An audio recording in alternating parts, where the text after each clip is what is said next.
Yes. Mm.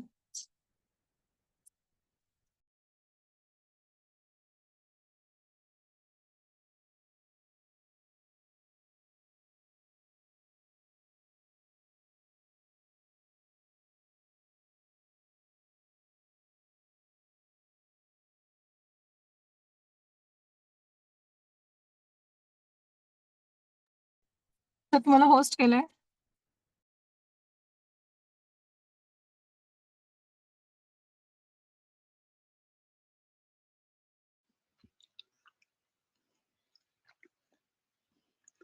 Madam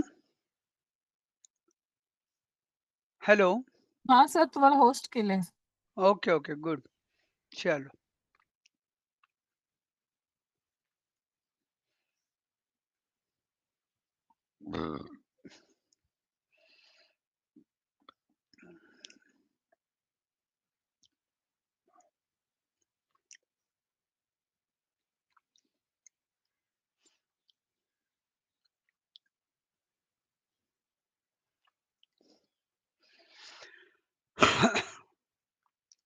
Yes, my PPT is visible.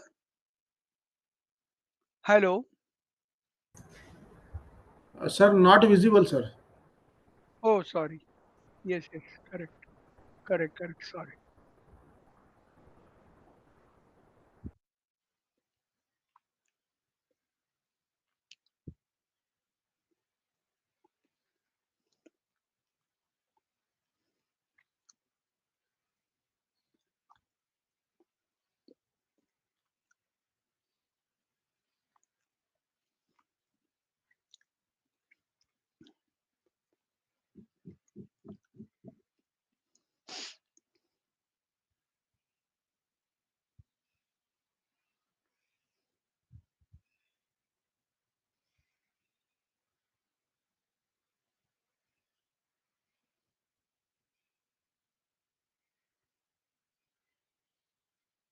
Yes, is it okay now? Yes, sir. Now we can see your PPT. Okay. You are alone, I feel. Yes, sir. I think maybe we can wait for 2-3 minutes if you Yeah, no want. problem. Else we can For start. for previous lecture, how many students were there? No, this is the first session, no, sir. Acha, for today, this is the first session. Okay, Yeah, okay. right, sir. And there will be only one more session after this. Yes, sir. Yes. Okay.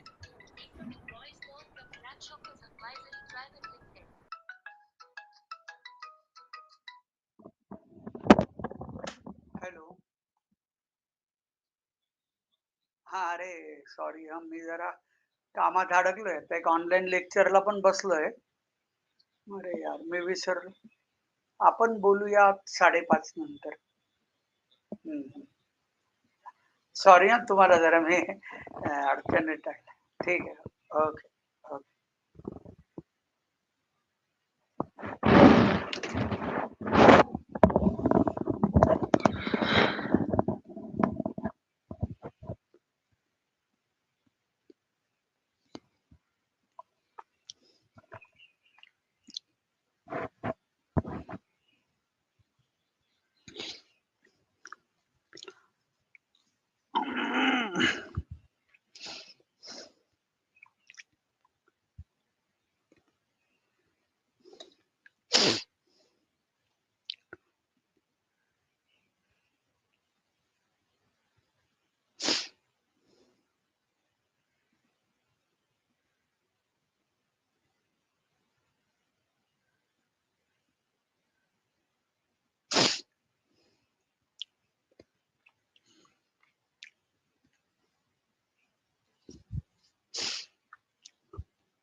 Sir, I think We should start.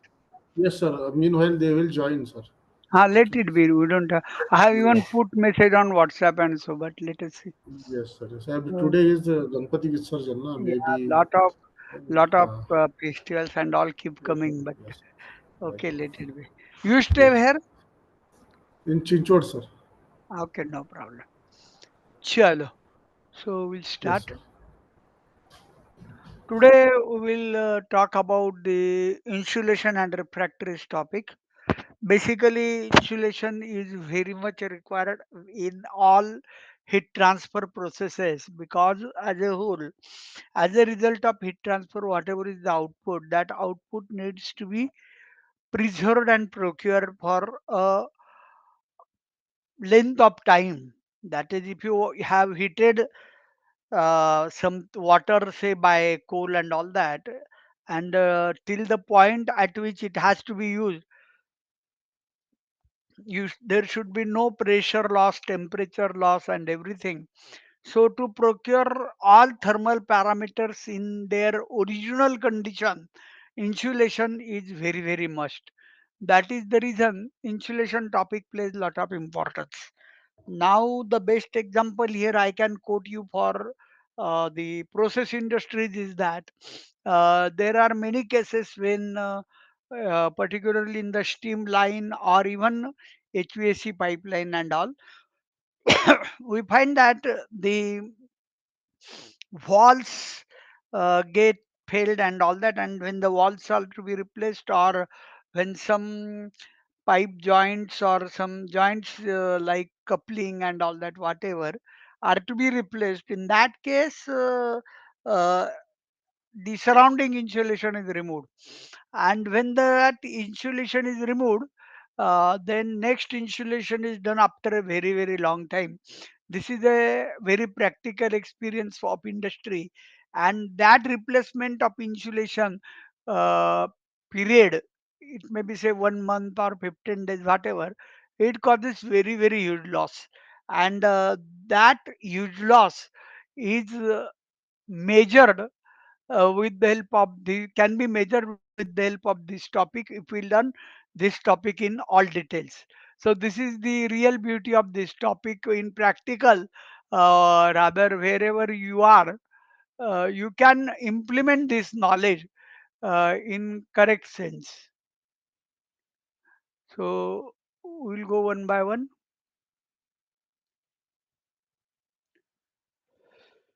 So, what is the purpose of insulation? We always find that for maintaining the parameters like temperature and pressure, insulation is very, very important.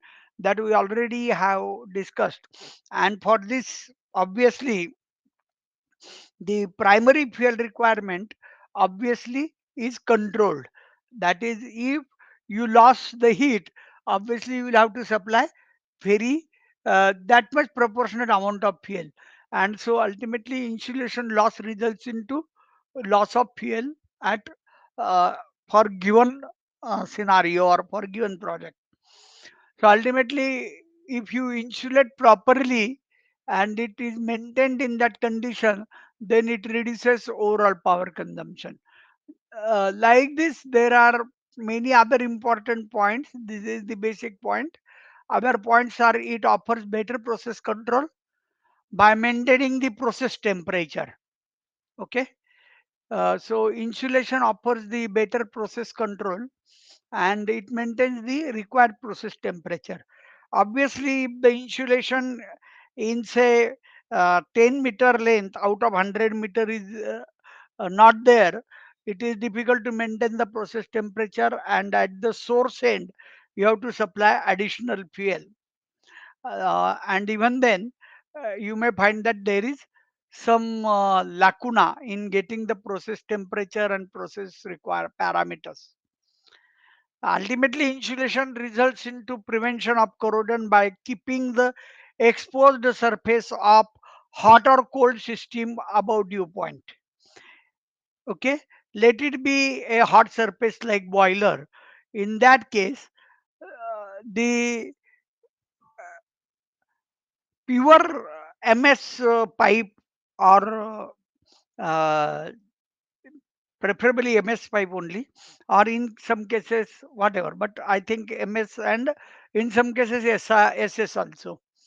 If that pipe is insulated, obviously the surface of that pipe metal gets protected and ultimately it does not get corroded. But if that pipe portion which is uninsulated remains open to the atmosphere due to the various atmospheric conditions, the pipe keeps on corroding. So ultimately, hidden benefit of insulation is that it prevents corrosion. One more hidden benefit is that it prevents fire. Fire protection is provided to the equipment if it is insulated, because the insulating material are fire retardant. We will learn about various insulating materials in next slides.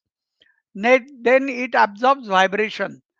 Ultimately, the foam is a material which absorbs vibration. We find that in cars and even refrigerators and all that.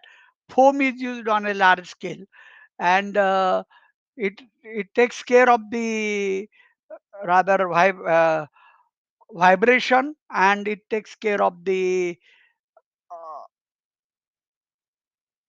rather vibration, and I remember, yes, it takes care of the vibration, and again it maintains the property of that particular uh, area or environment.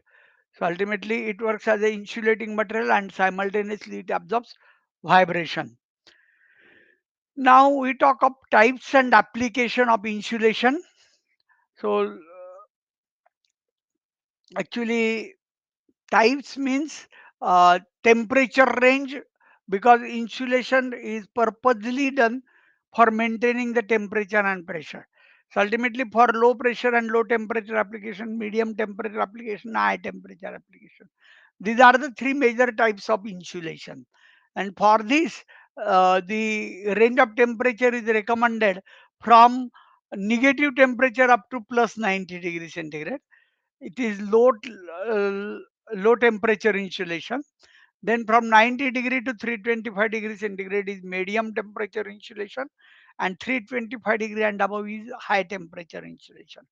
So ultimately this high category is included normally for boiler and furnaces, and even not only in the boiler area but also in the steel plant and all that, if there are furnaces, the insulation has to be done at working temperature of more than even 810 1000 degree and so on.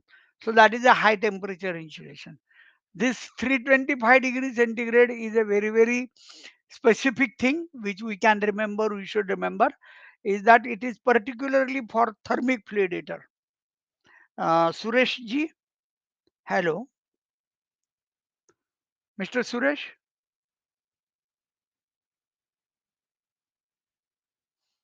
network is there? Yes, sir. Okay, so 320, do you know about thermic fluid heater? Thermic fluid heater, you have any idea? Yes, yes. If It is a look like a boiler, a compact boiler. it is not a boiler as well, because it does not generate high pressure. It does not generate any kind of pressure. It generates pressure only required for pumping. It does not generate any pressure like steam. uh, this thermic fluid heater is specifically used for critical requirement of temperatures up to 350 degrees centigrade, but like steam, it does not generate any pressure of say 50 kg per cm square or 100 kg per cm square and like that. If it is a boiler, it can generate pressure up to 225 bar, but here the pressure generated in thermic fluid heater is just sufficient for the to meet the requirement of process. So ultimately, what is the head of the head at which the uh, thermic fluid is to be rather delivered? That head is covered by the uh, that head, and corresponding pressure is maintained in this thermic fluid heater, but it is not like steam pressure. So majority of the IBR rules are not applicable for the thermic fluid heaters, because IBR rules are specifically meant for pressure application. Whenever pressure comes into application, pressure comes into picture, thickness of the pipe matters a lot, because entire engineering design of all pressure vessels is based on thicknesses, and that is what we have learned in strength of material, that hoop stress and circumferential stresses depend on the thickness of the material, and that thickness is designed for is a means of design for all pressure vessels, including boiler. So that is the concept. So ultimately, for thermic fluid heater, high pressure is not required. Temperature is the major requirement for that given process. Okay. So ultimately, that is why thermic fluid heaters do operate up to 325 degrees centigrade, and hot fluid of up to 325 degrees centigrade, or hot oil of this temperature can be generated in thermic fluid heaters. That is why they have specifically designed this medium temperature insulation range. Okay. So, and high temperature range is for boilers, and low is for refrigeration and even hot water. Okay. So this is all about the application. Now we talk of the materials used for insulation. For low temperature insulation, if you take the example of our domestic refrigerator, you will find that polyurethane PU foam is used on a very large scale in all refrigerators. We call it as PUP insulation. So polyurethane is a very important material for low temperature applications like refrigerators. And again, EPS is also largely used, called as expanded polystyrene. Now, what is the name of EPS actually in commercial world, or when you want to purchase commercial EPS? What is that? Expanded polystyrene means what? It is largely used for this Ganpati festival. That is why I am asking. What you call it as makhar. So, what is that material EPS? Yes, Surajji. Could be a thermocol likewise. Exact correct answer. That is why I gave you a clue of Ganpati decoration and all that. It is exactly thermocol. Thermocol is nothing but EPS. Okay, and it is largely used for low temperature insulation in refrigeration system. Again, cork wood also can be used. Wood can also be used, and magnesia can also be used for low temperature applications. And the applications are obviously refrigeration, storage tanks for low temperature liquid, and cold water system. So this is all about the low temperature insulation which we have discussed. Now we talk of the medium temperature insulation, particularly applicable for thermic fluid heaters, you can say, where magnesia is largely used. Then asbestos is also used. Calcium silicate is the major material of insulation, and some mineral fibers. So these are all the materials used for insulation, and application is based on application is for steam lines, flue gas ducts, as well as thermic fluid heaters in correct words. Then high temperature insulation is for the process fluid temperature or the uh, medium temperature, like thermic fluid temperature, which is, or you can say process temperature only, 325 degrees centigrade and above. That is for high temperature insulation. Fire clay is used, or silica based insulations are used. The major material we always should remember for high temperature insulation is neither fire clay nor silica based insulation. It is ceramic. Ceramic insulation is largely used for high temperature insulation. So the application for high temperature insulation is relates to use of superheated steam, where the temperature probably is more than 325 degrees centigrade, and specifically applicable in thermal power plants, particularly super thermal power stations, because already we have discussed about supercritical boilers and so on. So in regular boilers also, if the requirement is for superheated steam for maybe power generation, in that case also high temperature insulation is preferred. Then for regular boilers also high temperature insulation is provided. Then dryers and various furnaces having process temperature requirement of more than 400 degrees centigrade and so. So as you go higher and higher for a temperature range of more than say 800 degrees centigrade or 1000 degrees centigrade and like that, in that case ceramic insulation is largely used, which we will come across in the next slides. Okay, is it clear? So we will go to the insulation sections that are used. Nowadays, there is a beauty of insulation, I will say. Various insulations available in the market are available in this ready form. Okay, in this ready form, the insulating materials are available, which can be fitted as it is on the outer surface of the hot pipe. The words are very specific to understand the insulation process. So you can just imagine that this particular cylindrical piece can be fitted to say 2-inch pipe on the external dia of 2-inch pipe, like, or if it is a higher diameter, you can fit such pieces, and then one followed by other, and like that you can keep on providing insulation, which is then further practically cladded by aluminum insulation. So insulation is not alone, insulating material is cladded with aluminum, or in some cases even cement also in refrigeration sector. So these are all the glass mineral wool insulations, and these are the calcium silicate sections. Okay, so calcium silicate sections are used this way, and mineral wools are used this way. Okay, now we talk of the thickness of insulation, which is a major design parameter for insulation topic.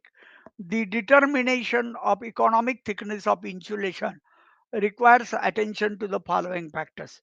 Without going into more details, I will first try to tell you that the economic thickness of insulation is based on various factors, like hours, like the fuel used for insulation for process, then the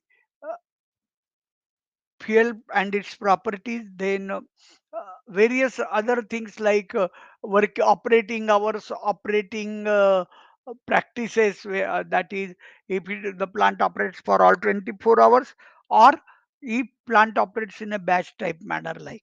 So ultimately few factors are already covered by us. Cost of fuel is plays very important role. If it is a costly fuel, like you can say LPG or even PNG and all that, then it is better to select more and more costly insulating materials, because there is a list of various insulating material is also available and is to be studied in this topic. So cost of fuel is important, annual hours of operation are important, heat content or calorific value of the fuel is important, because ultimately the input energy supplied depends on the gross calorific value of the fuel in use.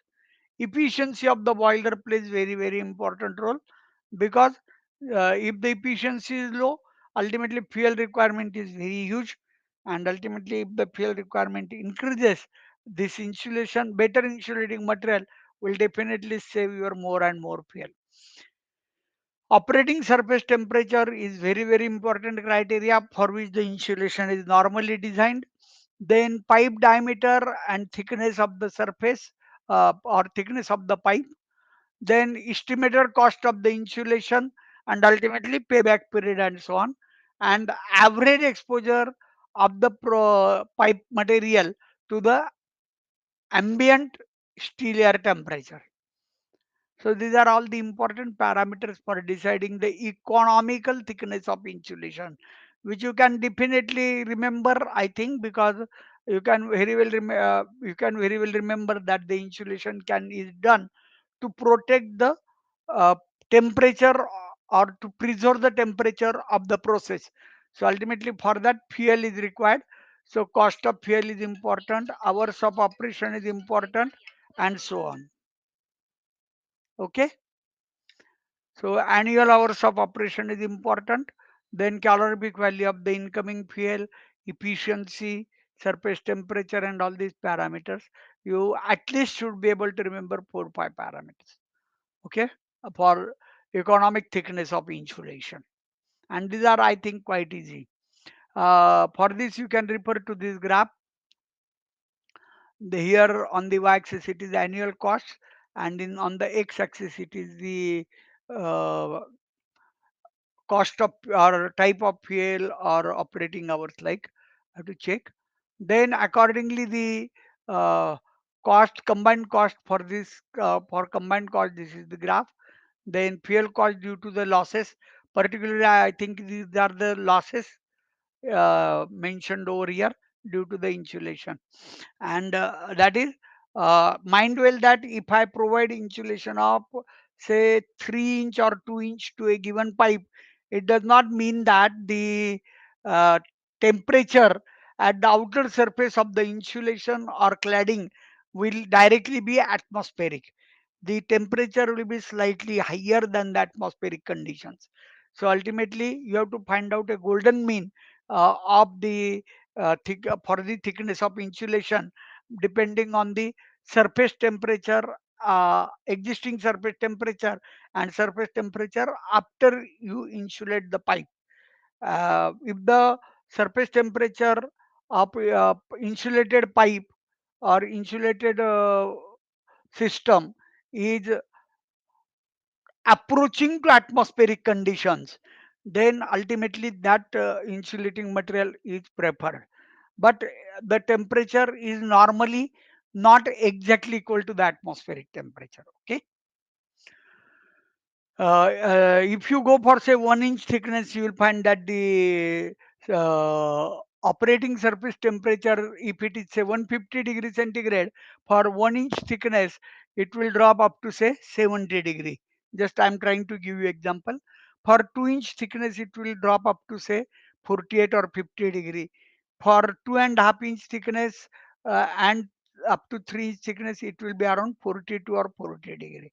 So that is the reason 2-inch thickness is normally preferred. So whatever we have discussed just now for deciding the economic thickness of insulation is exactly worked out in a clear cut manner in the next slide.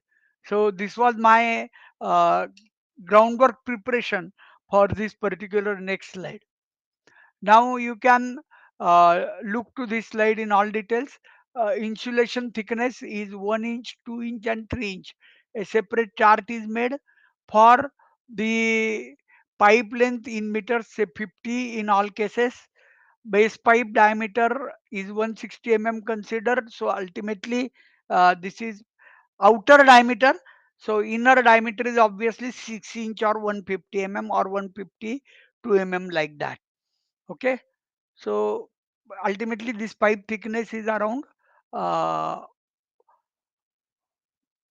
parent material pipe thickness is around 8 mm, 158, 152 plus 16. Then bare pipe surface area is calculated on the basis of pi d L because it is specifically surface area. Always remember and even write down, in insulation the area is always surface area. It is not the occupied area, it is the surface area. If it is a circular pipe, then you will directly say that the area of the circular pipe or cylindrical pipe is pi by 4 d square. But that is not applicable at all for insulation. For insulation purpose, you have to consider circumference into length, which is equal to pi dl. So ultimately, this bare pipe surface area is nothing but pi dl, and it is expressed in meter square. So you can work out 3.14 into diameter as 0.168 in meters into 50. You will find that this answer. You will get this answer. So like that, uh, they have these three, both the things being same, the bare pipe surface area is same in all three cases, and it is expressed in meter square. This is the ambient condition, ambient temperature condition, which is normally in many cases taken at 30 degrees centigrade. Now, bare pipe wall temperature when it is not insulated is taken as 160 degree for all the three cases.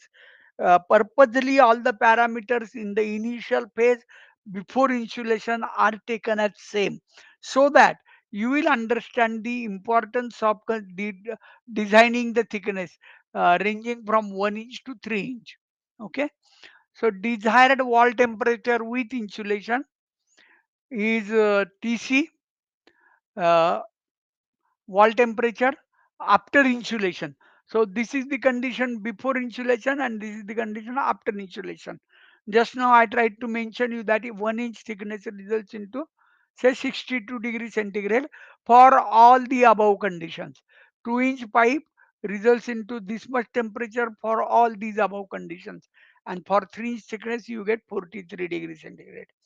This will help you to understand how the economic thickness of insulation has to be calculated. If I ask you for this particular chart, the economic thickness of insulation should be selected as whatever is giving you low temperature is 3 inch. But practically 3 inch thickness for this particular conditions is not advisable, because you can with a difference of say you get only 5 degrees centigrade temperature difference, but for this you have to take 1 inch higher thickness. Mind well, 1 inch higher thickness in case of cylindrical pipe results into 2-inch addition of diameter, because at the bottom also the pipe is insulated and at the top also pipe is insulated. So if you select the thickness of 3 inch for a 2-inch pipe diameter, the overall thickness, overall diameter after the insulation will be 2 inch plus 3 inch plus 3 inch.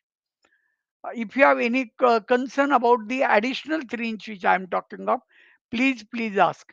But if you go for 3-inch insulation for 2-inch pipe, the overall diameter after insulation is 8 inch. Do you agree with this? This should be clearly understood. Okay. Material of insulation preferred is mineral wool. For comparison, mean temperature of insulation is nothing but hot side plus cold side temperature divided by 2. So 160 plus 62 divided by 2, that is how it is 111, and like this for other two thicknesses.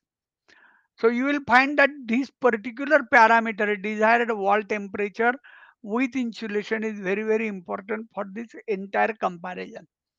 Okay. Then specific conductivity is almost all same. It is 0.0444, 0.042, and this is 0.040. So it is not much difference. Specific conductivity of bare pipe is same all over, and surface emissivity of cladding material, aluminum cladding material, is 0.13 for all the cases. Okay. So do you have you understood the details of this particular chart, or you want to study this for few minutes? I will wait for few minutes, you please study and then tell me, we will go ahead, because this chart plays very important role in the insulation topic. Okay. So shall I wait for 1 minute? Yes, sir. Yes, sir. Okay.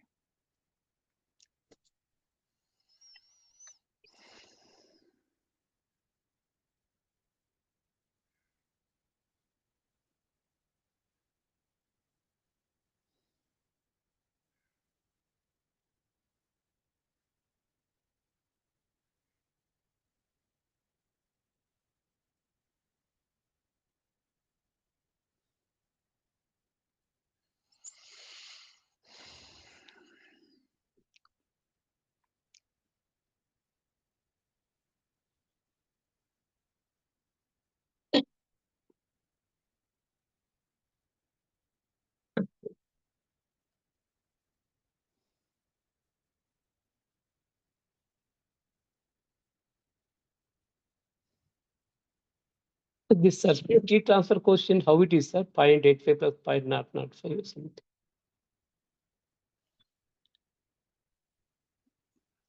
Surface heat emissivity or what? Surface heat transfer coefficient of hot bare surface, H is equal to 15 degrees.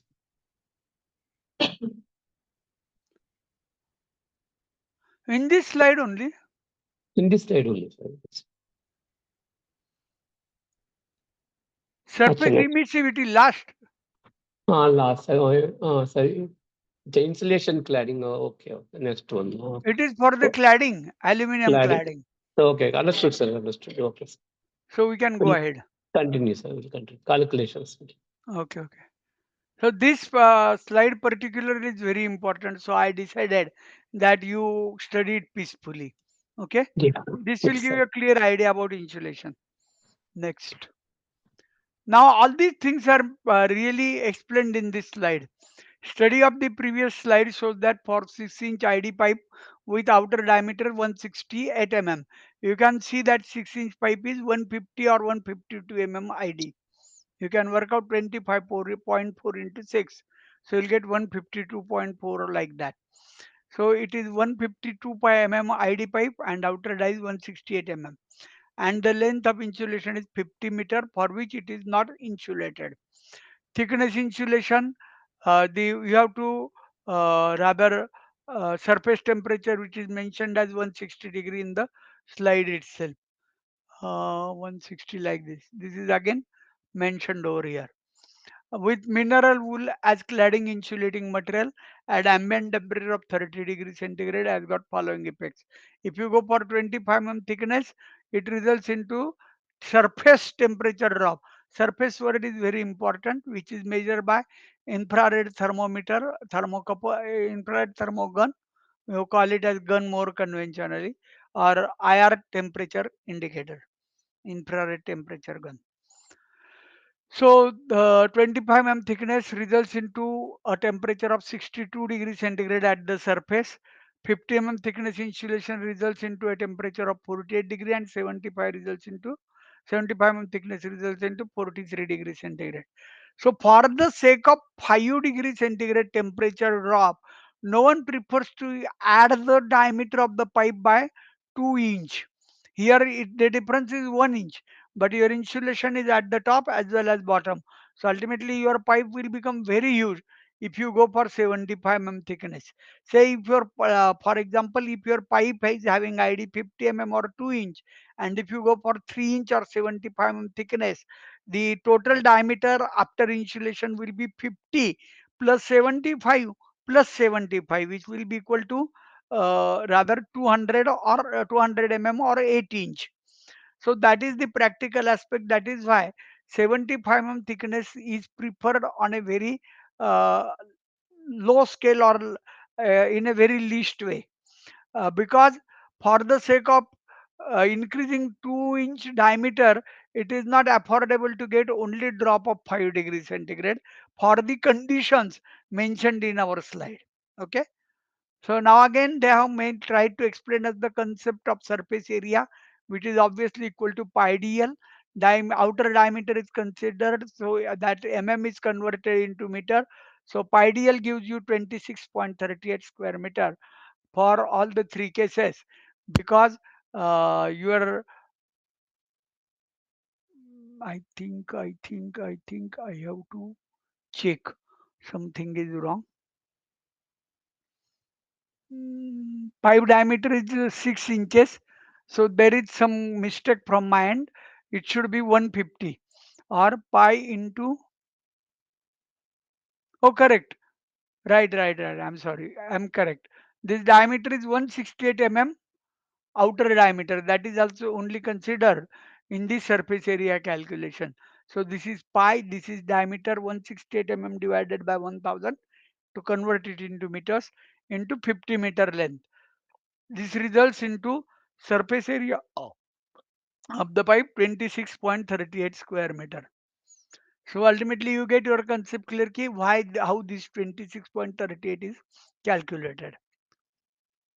This insulation is covered with aluminum cladding to avoid damages to the insulating material, and specifically it works as a reinforcement or supporting structure for the insulating material. Insulating material has now got no strength as a whole. So ultimately the purpose of providing the strength to the insulating material is served by cladding, and that cladding is normally made of aluminum, because aluminum is the best conductor of heat, so it will not cause into the loss of heat at the outer surface. Okay. So conclusion is that instead of 75 thickness, it is better to go for 50 thickness. It results into much better results than even 75 thickness insulation, which I just now tried to explain. Is it okay? Understood? Yes, Yes, sir. sir, yes. Now this is the time to understand the concept of insulation performance and how to evaluate the insulation performance. Actually, for measuring the insulation performance, uh, this empirical formula is being used since last many years. In our engineering practice, normally we are always keen to understand the basics used for the arriving at a particular formula, but here there are practically no basics. That is why they have clearly mentioned that various charts, graphs and references are available for heat loss computation. The surface heat loss can be computed with the help of a simple relation given below. This is that simple relation. This equation can be used up to 200 degrees centigrade surface temperature. Okay. Now above 200 also it is normally used in many cases. Factors like wind velocities, conductivity of insulating material has not been considered in this equation, but the formula is derived on the basis of charge graphs and references. So this is that formula which is empirical, which is equal to 10 plus this Ts minus Ta divided by 20 in one another bracket, and then this multiplied by Ts minus Ta, the same bracket which was there here. Now Ts minus Ta is surface temperature minus atmospheric temperature. That is why the surface heat loss has to be calculated separately when the pipe is not insulated and separately when the pipe is insulated. So ultimately this formula for a given problem has to be used in two times. Same formula has to be used 2 times. First time when the pipe is not insulated, and second time when the pipe is insulated. Okay. So this is how S is equal to surface heat loss in kilocalorie per hour meter square. Ts is the hot surface temperature in degree centigrade, and Ta is the ambient temperature in degree centigrade.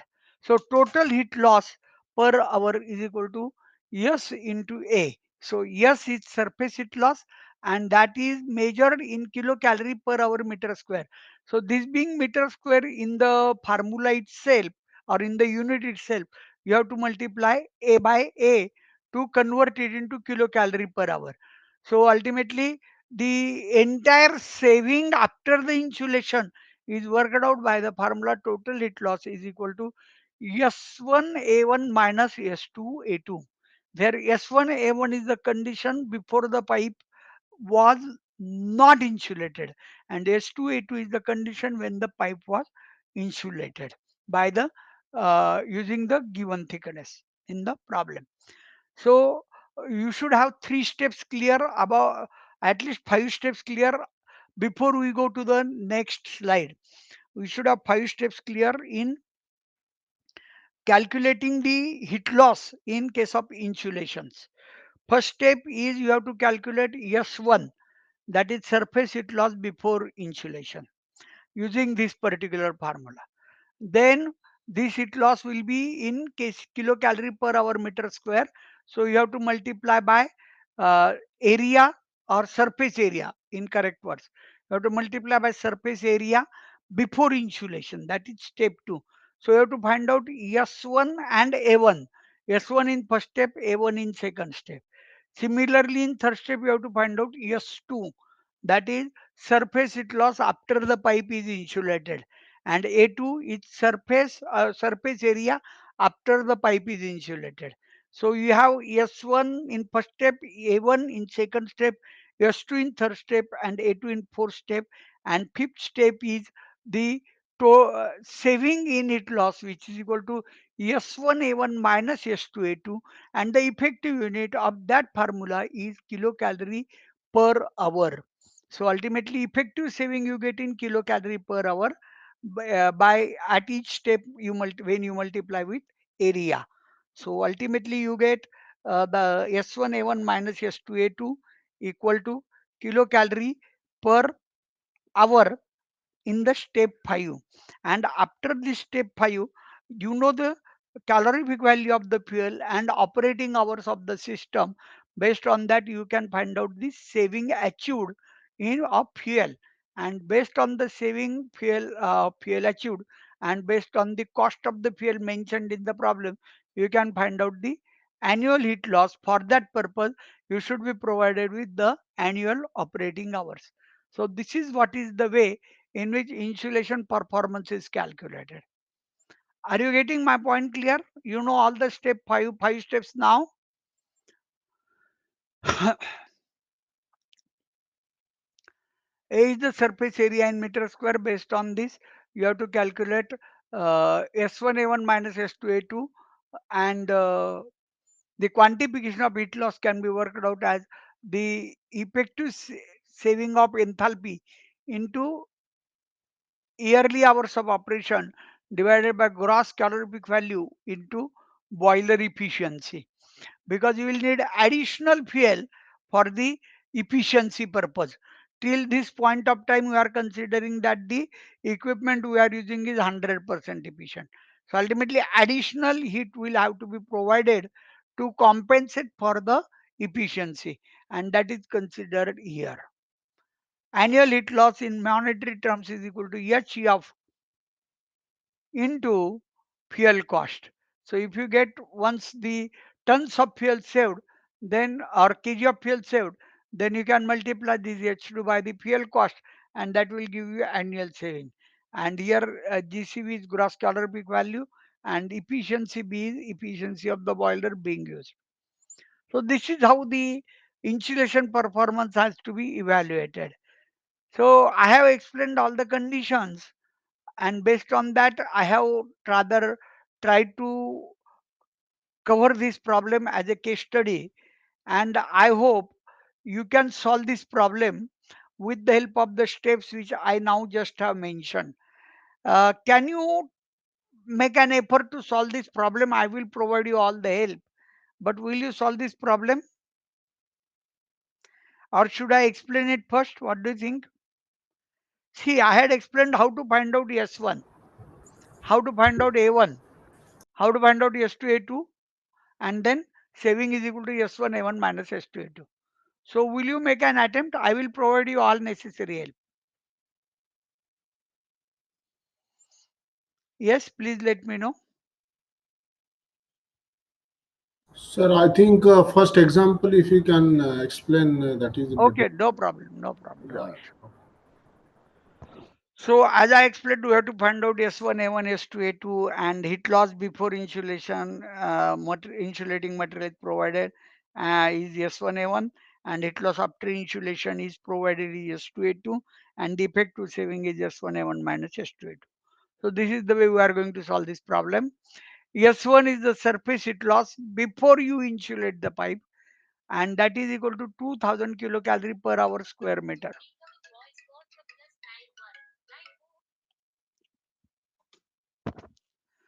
So this 2000 kilocalorie per hour square centimeter is kilocalorie per hour meter square is given to us.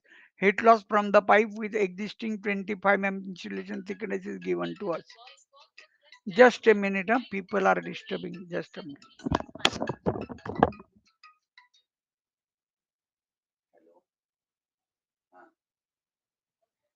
हाँ हाँ हाँ बोलते हाँ हाँ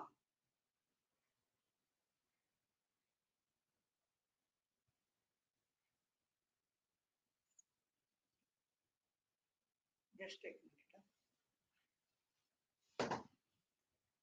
किती कमी आहे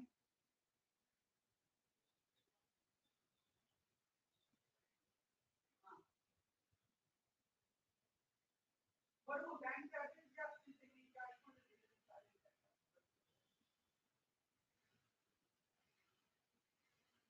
तर अकाउंट म्हणून किती चार्जेस मग मी 200 रुपये त्या अकाउंटमध्ये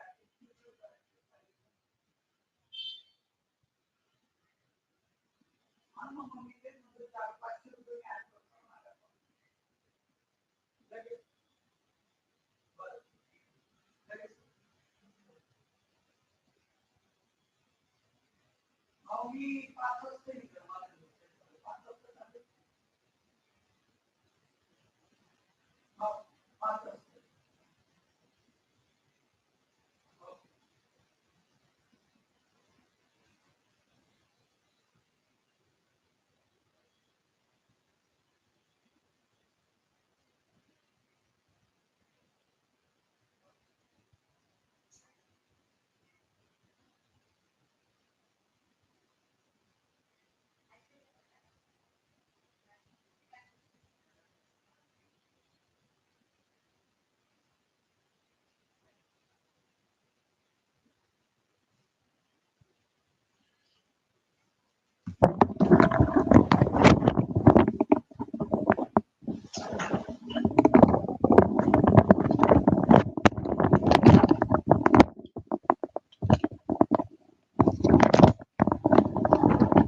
Hello, am I audible?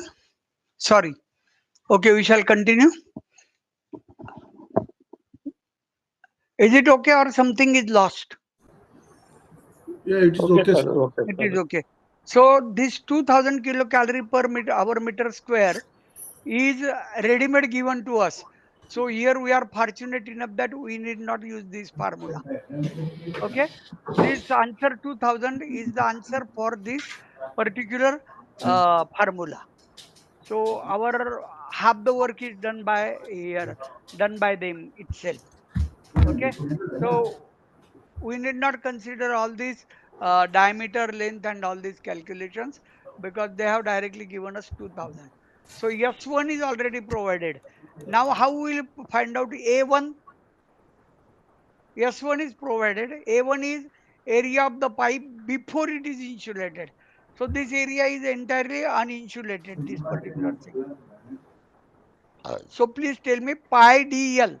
D we will take 0.1 meter. Sorry, D we will take 0.1 meter and length will take 100 meter. So A1 is equal to pi into 0.1 into 100. Is it right? So you will get A1. So you can get A1 like this. Pi into 0.1 into 100, which is equal to 31.4 square meter.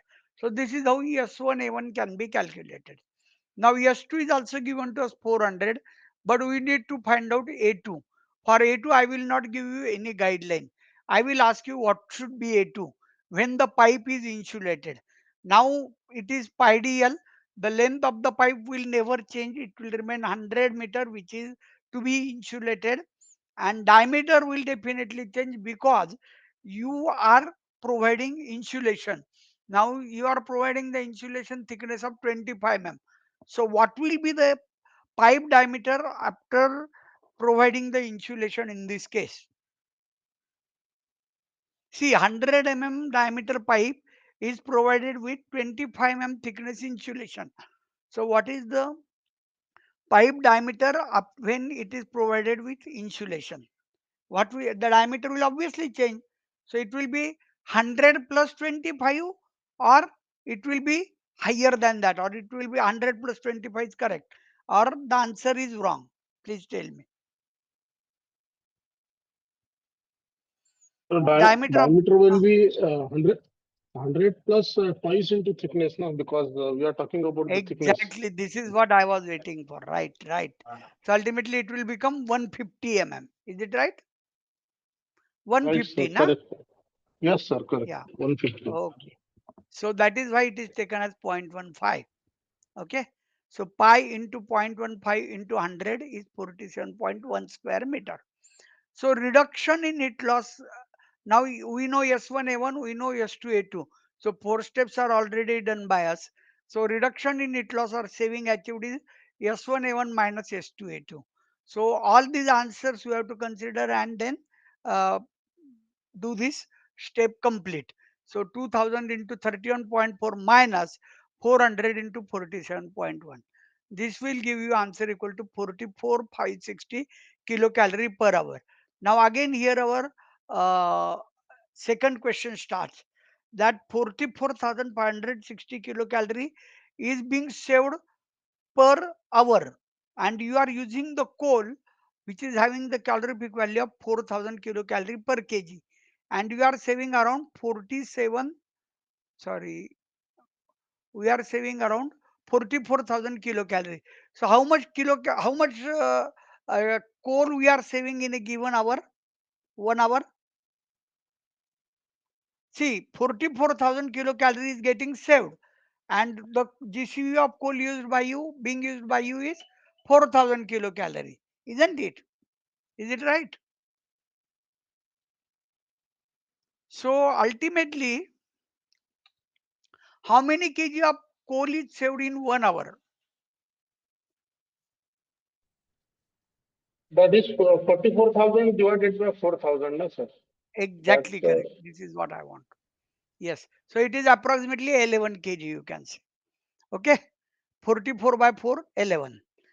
We are not going into accurate answers for the time being. Okay. So this is how 11 kg coal is saved every hour. And they say that the plant is operated for 8,000 hours. So 11 into 8,000, that much kg of coal is saved in 1 year. So 8,000 into 11 is 88,000 kg. That is 88 metric ton of coal is saved because of the insulation for this particular case. Right?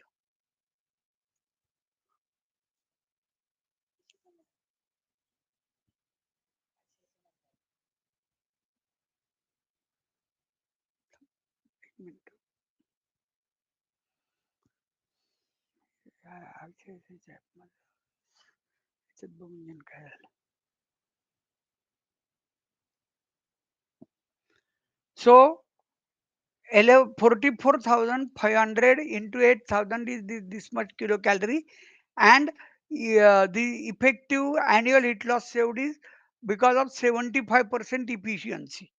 Again, this kilocalorie will increase, which I have already mentioned.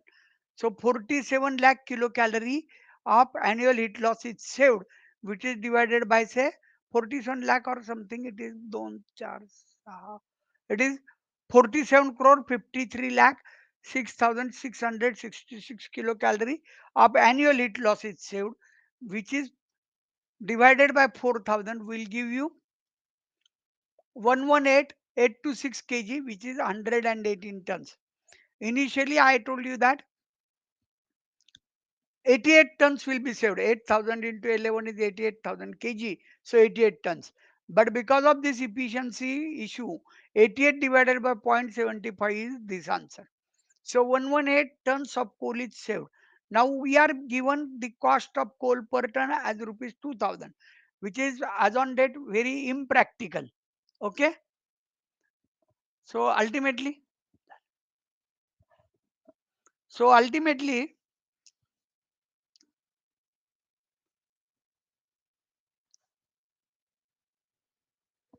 2,000 into 118 is the amount, uh, 2,000 rupees per ton, and 118 ton gives you 2,37,000 rupees saved per annum. And they have mentioned that insulation upgradation will cost them 4 lakh rupees. So 4 lakh, so payback period is 4 lakh divided by 2,37,640, which is equal to 1.68 years, which is 20 months. Okay, that is 1.68 hours, years. Are you getting this problem, total problem? Any doubt?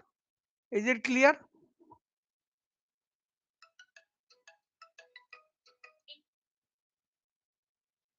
Is it clear to you all?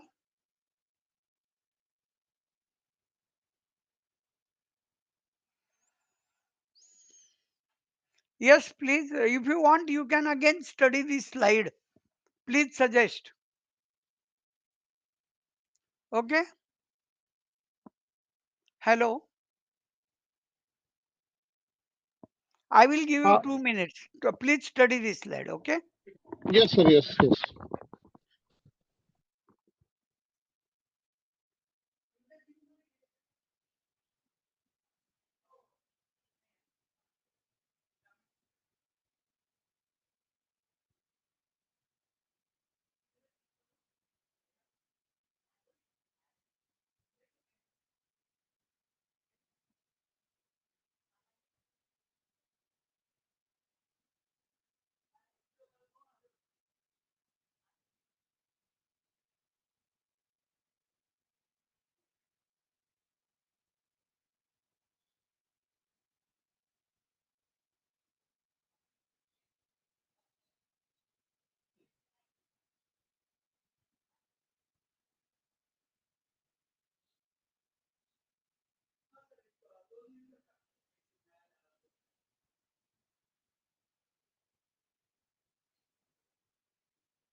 Hello.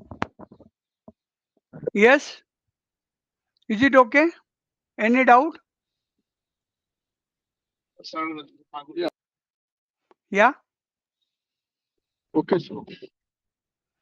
So this is the next slide which you can again check. So next problem you can directly solve without any input. You can try. Okay.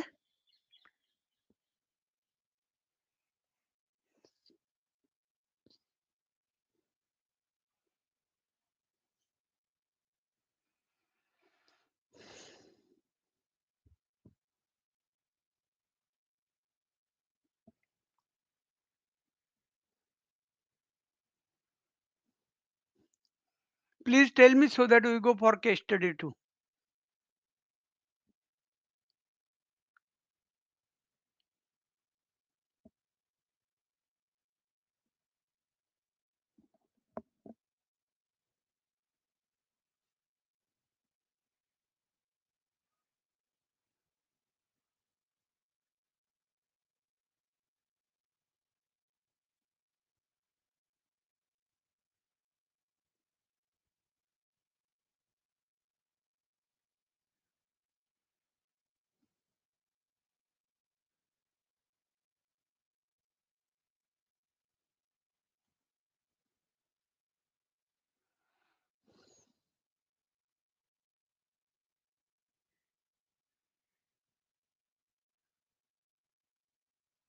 Is it right?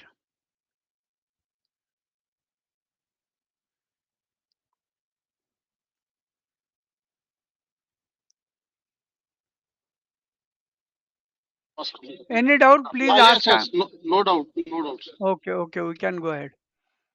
Now we actually, I have got case study 2 or not, that I will check. Yes, case study 2 is there, which we can solve without rather going for refractories, but still I will cover first refractories so that that will become your own assignment, and maybe you can try during our lecture or after also. So I will first cover the second topic of this particular topic. There are two topics in this, subtopics rather. First is insulation and second is refractory. Those who are having furnace in their industry, they might understand this word refractory quite a lot. And even if furnace is not there, the refractory is in day to day use, it is not used, but still the any hot process is at high temperature needs the refractory as insulating material, or refractory walls built inside the furnace. So furnace walls are normally having refractory only. So what are the general requirements of this refractory material apart from the insulation? So refractory also takes care of the internal insulation. The word is very important. Refractory takes care of the internal insulation, because when the hot process is being rather hot process is being conducted in a particular furnace, in that process the heat should not get lost to the environment by radiation, by conduction, by convection, or by any other way. So ultimately that hot process furnace is covered by the walls of refractory material. So what are those requirements? Obviously refractory is used as a insulating material for high temperature. So it should have ability, refractory should have ability to withstand high temperatures. Very correct. Ability to withstand sudden changes of temperature. This is very, very important. Let us take the example of mechanical workshop. In the drawing, suddenly you found that this particular job has to be heat treated, rather annealed or normalized or hardened or tempered or whatever, or nitrided, like that. So if it has to be provided with certain heat treatment, then in that case you send that job to a metallurgical shop or heat treatment workshop. So in that shop they carry out your heat treatment process or metallurgical process. So ultimately, that is a batch type shop, because they wait for other materials to come, and when their specific batch size is achieved, then only they put your job for heat treatment. So ultimately, once that batch of say 72 hours or say 24 hours, depending on the cycle time, is over, then that furnace is switched off, or that combustion process is switched off. So ultimately, the furnace remains off for say 24 hours, and then on for say next 24 hours, or depends on the uh, requirements. Maybe uptime is say 48 hours in some cases, or depending on the availability of the input material. So ultimately, the process keeps on switching on and off, and it results into sudden changes of temperature, and that should be withstood by the refractory. It should have ability to withstand action of molten metal slag, like when steel is melted and all that at high temperature. So ultimately, it should be able to withstand all types of high temperature metals, like molten metal slag, glass, or hot gases should be withstood by the refractory. So ultimately, the refractory has to withstand a temperature of around 1800 degrees centigrade, and all refractories are made for withstanding such a high temperature. Uh, and it withstands the action of molten metal, slag, or glasses, or hot gases. Then it should have ability to withstand load at service conditions. It should have ability to withstand load and abrasive forces. This abrasive forces is also very, very important. That is, particularly abrasion takes place when the material is ground. Now when you complete your machining job, normally grinding is done, and that grinding is done by various abrasive wheels. Abrasive wheels, as usual, are made of sandwich material or all different manufacturers, and the abrasive materials are silicon chloride or aluminum oxide and so on. So ultimately, that abrasive forces action, or whatever the action due to the grinding is there, that should be withstood by the refractory material, because your stock or your input material will have that will have completed the action of abrasive forces. So it should withstand those abrasive forces action, and the load due to the stock being processed. It should have low coefficient of thermal expansion. It should be able to conserve heat. Heat loss should not occur, and it should not contaminate the material with which it comes into contact. So no chemical reaction should take place. That is why flame positioning of furnaces plays very, very important role. If the flame by any chance touches to the surface of the material or stock, in that case it gets oxidized or blackened, and ultimately your proper heat treatment is not done. So certain distance should be maintained, so that the stock is heated properly, and does not directly act on the surface of the stock. So these are all the general requirements of the refractory material. Now this is the practical picture of refractories. This is the refractory arch, and this is the refractory walls. So this you can call as lining, this you can call as walls. So this is the refractory lining at the outer arch or the outer surface. So normally the outer surface is like this. This is not the brick which is used in construction, mind well. That construction brick is not at all supposed to withstand any kind of high temperature. This refractory bricks has to withstand a temperature of more than 1500 degrees centigrade also. So these refractory materials are specifically built and made of normally ceramic. Okay. And then these are the refractory walls. Even these walls are also not the walls of not these bricks are not the bricks used in construction. This being a photo, you may feel that this red color indicates that it is a wall of the house and like that, but it is not a wall. It is not a wall of the house, but it is a wall of the refractory wall for the furnaces, where the temperature to be withstand is more than 1500 degrees centigrade. Mind well. So ultimately, this is the difference between the refractory lining and refractory wall.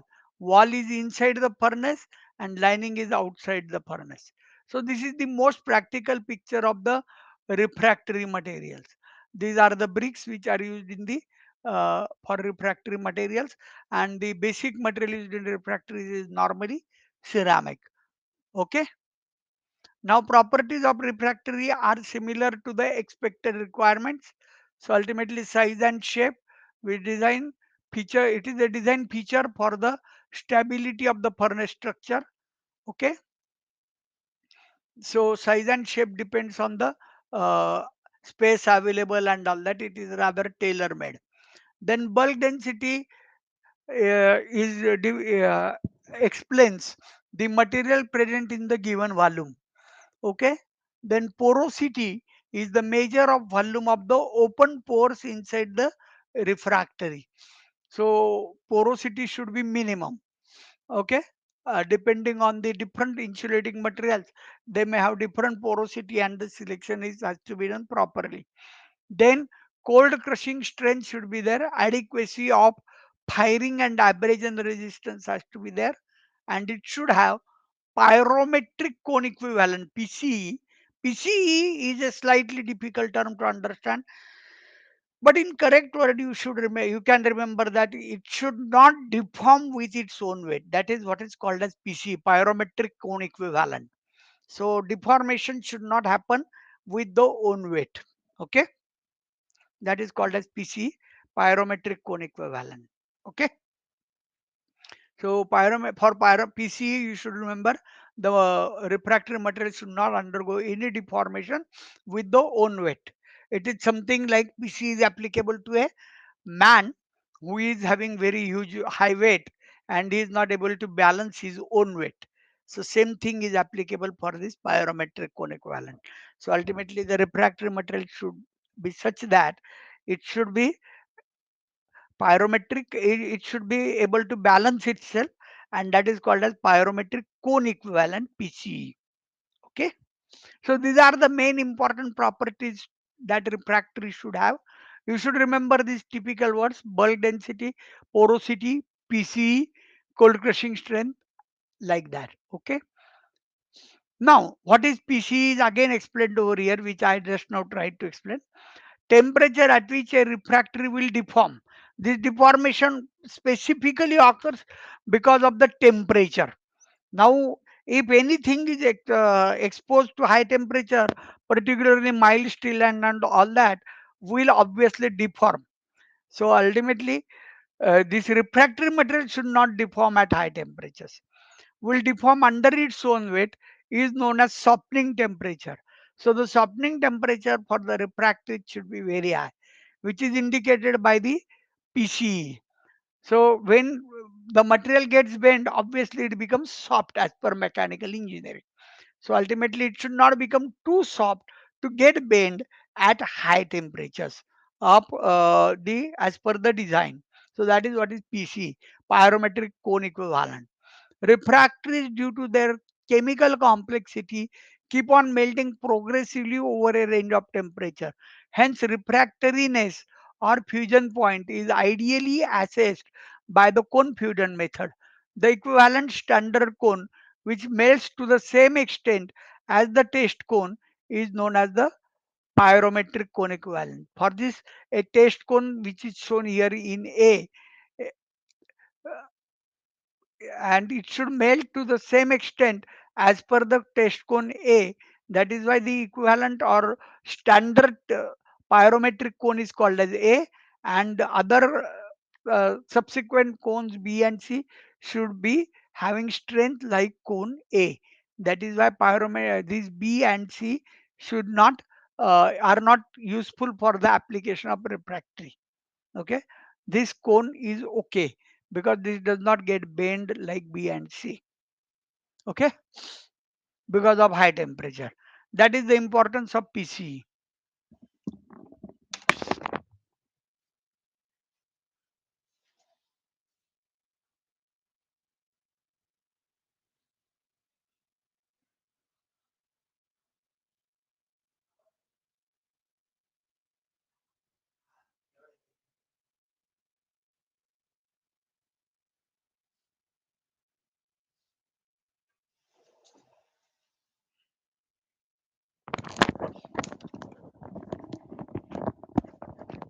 So this is about PCE of refractories.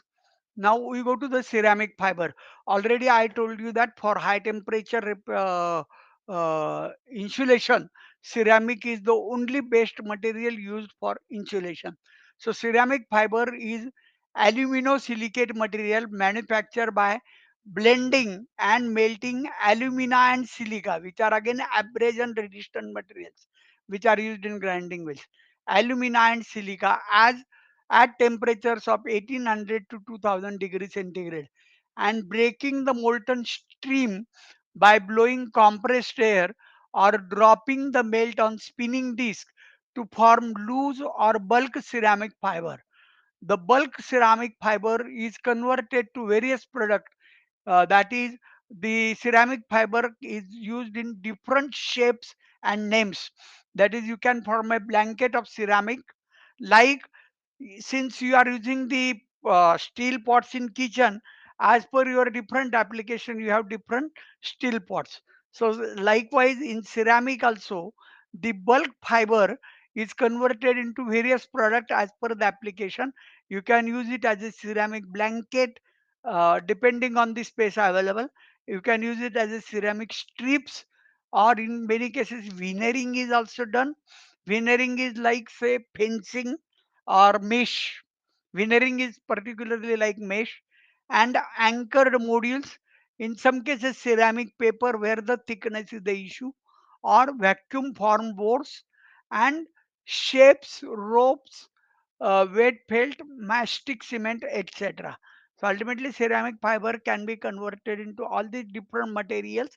The requirement, this requirement occurs specifically because you may have to fit it at any location of any curvature or any location as per the locational requirements. That is, there may be very small space, there may be a radius, there may be a straight piece of long length, short length, and so on. So this architectural view has to be kept in mind, and accordingly you have to give different shapes to the ceramic fiber. Now here it is a semicircular portion like that, and so ultimately ceramic fiber has to be rather produced in such a way that it can fit into the given requirement, like again the picture shown over here. So various different shapes you may come across, and you have to fit it accordingly. That is why depending on the space available, all these various various shapes can be given to the ceramic fibers. The properties of ceramic fiber in comparison with the conventional refractories are given here. So thermal conductivity in watt per meter Kelvin is, for high thermal mass is 1.2 in watt per meter Kelvin. For low thermal mass of ceramic fiber is 0.3. This is for refractories and this is for fibers. Specific heat here in both cases is same, but density of high thermal mass and ceramic fiber is totally different. That is, the density here for high thermal mass is 2300 and for low thermal mass is 130. We studied all the different shapes of ceramic fiber for low thermal mass, where the density is low, and that advantage is taken for converting it into various shapes, like even uh, cement or this paper or like that, or boards and all that. So such a small thickness can be given when the ceramic fibers are used of low thermal mass. When it is a refractory, it is a high thermal mass, and it is produced in the specific uh, shape and size. Okay, and various conversions in different shapes and sizes can be done with the low thermal mass. So this is what is about this refractory properties. So what are the important properties of ceramic fiber? They should have lower thermal conductivity. It allows the construction of thinner linings, which we studied in the low thermal mass. It should be lightweight. It should have lower heat storage. Furnace can be heated and cooled at faster rates for rather batch type process operation. Then thermal shock resistance, so that the reduced cycle time and productivity can be improved. Particularly, these both the properties are applicable in batch wise application where the furnace is started and stopped quickly. Chemical resistance, it should have, is a must. So ceramic should be unaffected by the use of steam, water, or hydrocarbons. Like if any fuel is used, some traces may arrive near the furnace of the any impurities of fuel may arrive. So ultimately, it's that ceramic should be not never ever be affected by any kind of hydrocarbon fuels or steam or water. Then mechanical resistance it should have. This permits fiber lined furnace to be shop fabricated. So ultimately, we just now have studied fiber lined furnace, which can be shop fabricated like different shapes and sizes, which we now have studied in low thermal mass. Then low installation cost for fiber linings requires no dry out time. That is, your project time gets reduced if there is a fiber linings which have no dry out time. But again, that becomes a costly affair. So ultimately, a golden mean is found out. Simple maintenance, defective section can be quickly replaced. Somehow, in many cases, there are different types of low thermal mass expected, and there may be some parts may not fit for the from the as per the requirement. So ultimately, there should be a flexibility of using such that the defective section can be quickly replaced or immediately replaced. It should be easy to handle, ease of handling. All product forms can be quickly cut with knife. So that is, if the shape is not fitting to the required location, then on the spot you should be able to quickly cut that ceramic low thermal mass with knife and fit it as per the site requirement. And the thermal efficiency obviously should be higher. Lesser lining thickness should meet the requirement of thermal efficiency, and reduced furnace volume should also meet the requirement. So this is how the properties of ceramic fiber need to be taken care. You can, if you want, you can just now have a overlook, and then we will move to the next case study, which you have to solve. Or if you permit me, we will go to the case study.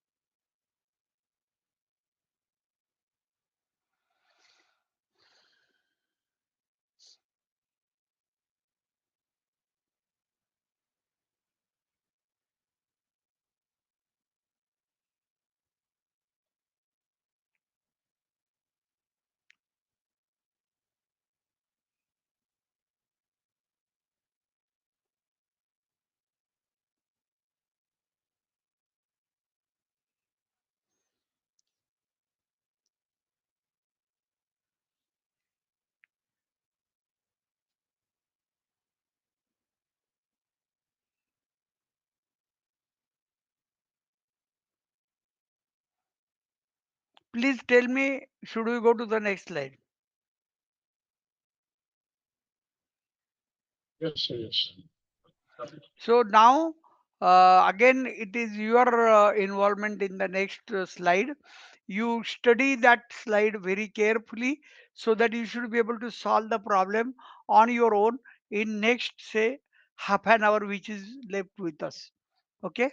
So you please study this in all details. Okay. And ask me if you have any questions.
Yes, how to proceed to solve this problem? Can you just explain, or can you start solving this problem?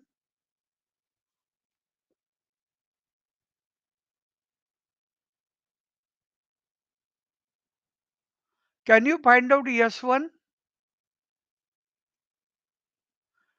The formula for S1 is clear to you? Please ask me doubts. I am expecting a lot of questions from you. Have you understood the entire statement of this problem?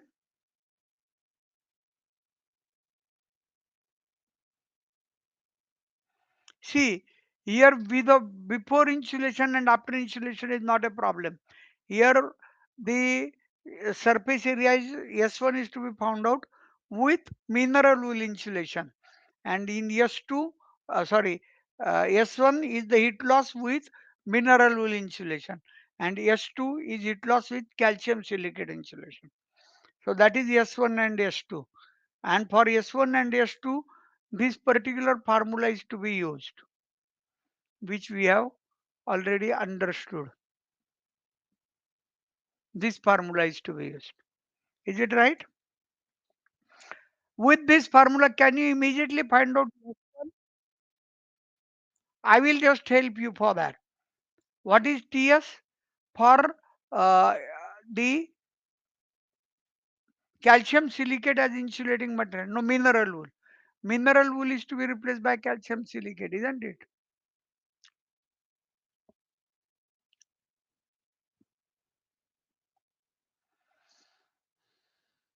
Huh.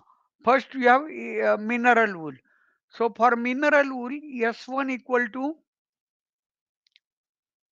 this formula. Can you use this formula for mineral wool? Heat loss with mineral wool. You can use this formula. So TS is 75, ambient is 30 degree, and 75 minus 30, same will be here. So what is S1? Please find out. You now have all the values.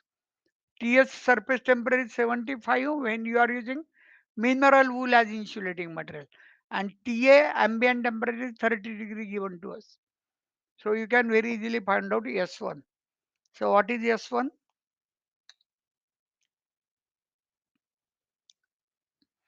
Anything you want, you please ask me. I am waiting for your answer. See, I can directly explain, there is no trouble, but you should be able to solve on your own.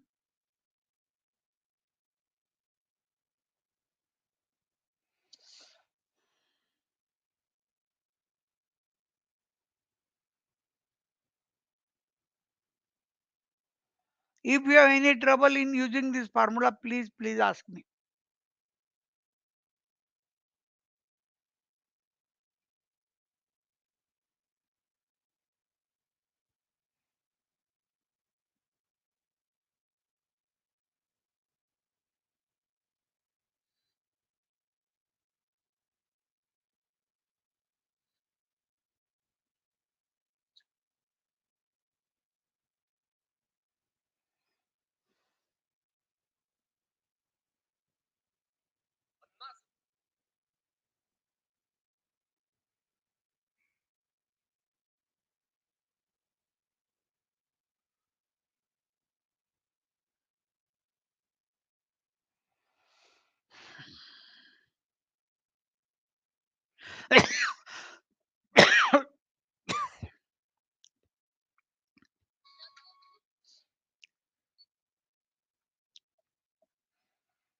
What is the answer of S1? I am yet waiting.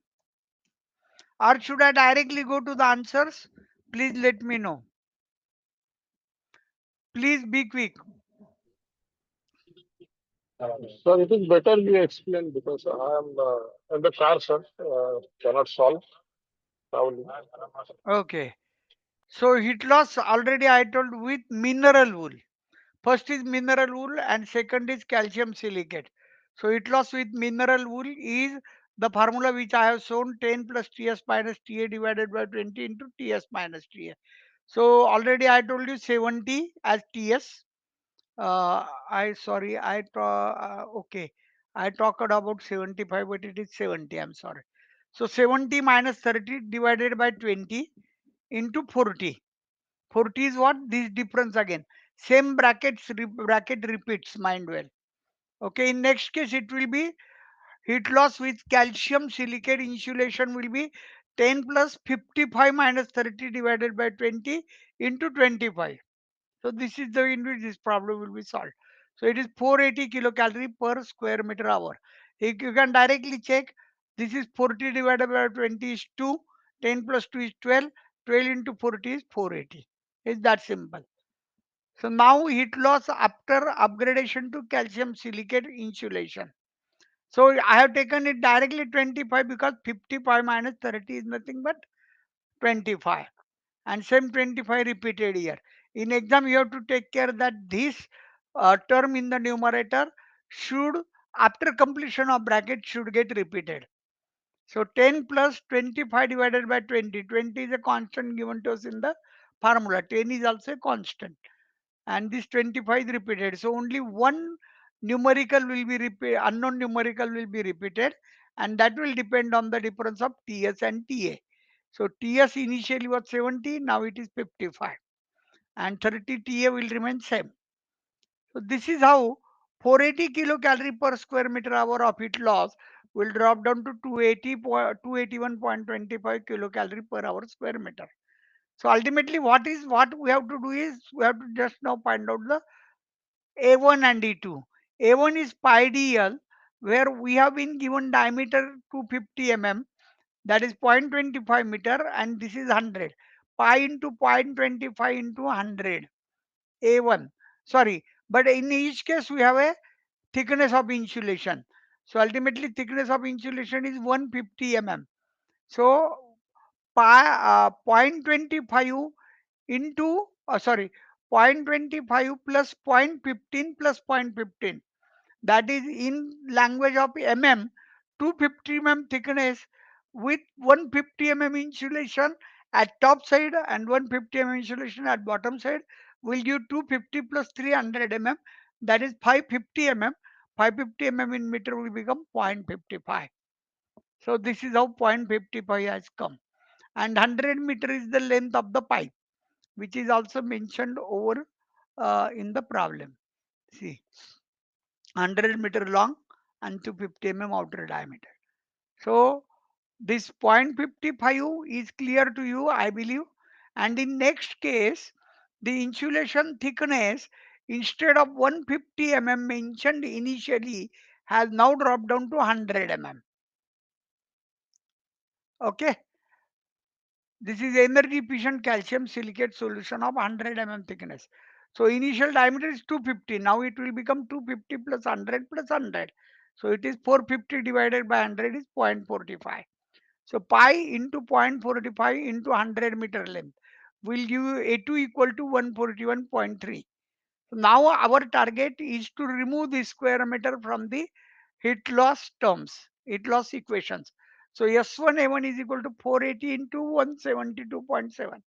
S2 A2 equal to 281.25 into 141.3. Okay. So this will give you S1 A1 equal to 82,896, S2 equal to S2 equal to 39,740 kilocalorie per hour. So effective saving every hour is equal to the difference of the two. So this difference is 43,156 kilocalorie per hour, which is equal to S1 A1 minus S2 A2. This saving is happening every hour, and the hourly heat saved is again uh, more because the efficiency is 87%. So 43156 has to be divided by 0.87.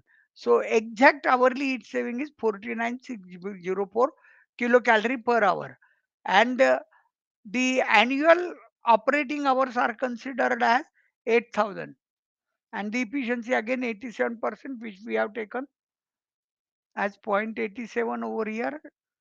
Yes, and this is 8,000. So now annual heat saving is equal to 49604 into 8,000, which is equal to this. So you please study this slide once again, and then we will go for the next slide. Please understand every numerical in the problem. You can ask me, sir, how this 10 has come, how this TS minus TA has come, how this 20 has come. You can ask me any damn thing on this slide. I will wait for next 2 minutes again.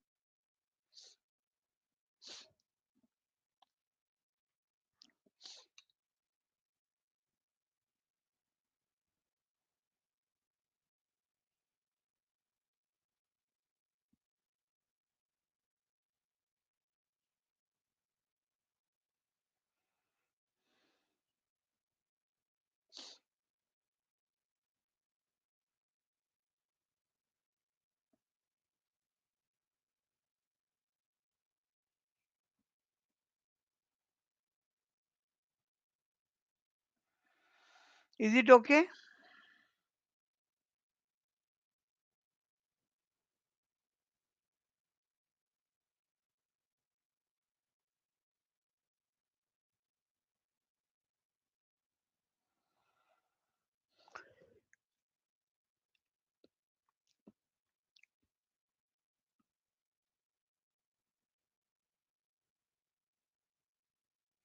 Once you approve this, then I will go to the next slide.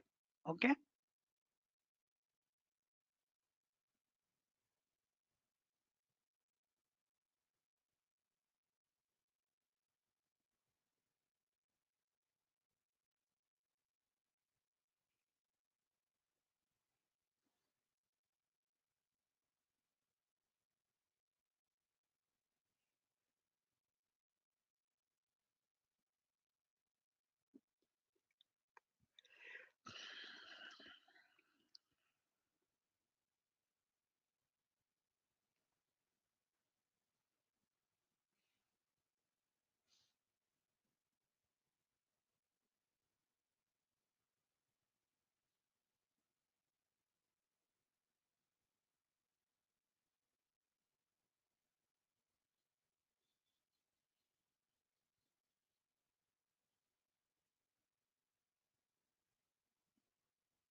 Are you getting this slide clear? Please tell me.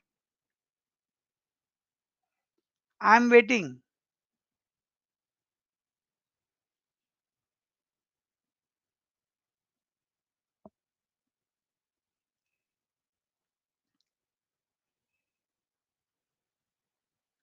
Surajji, Yes, sir. so we go to the next slide. Now what we have to calculate? We have to find out the net amount of fuel saved based on this. Annually you have saved this much kilocalorie, but the fuel used is having, we shall check about the fuel being used. And here they say that the fuel used is what? Furnace oil, for which the furnace calorific value is this. So we have to divide this entire figure by 10,200. Okay.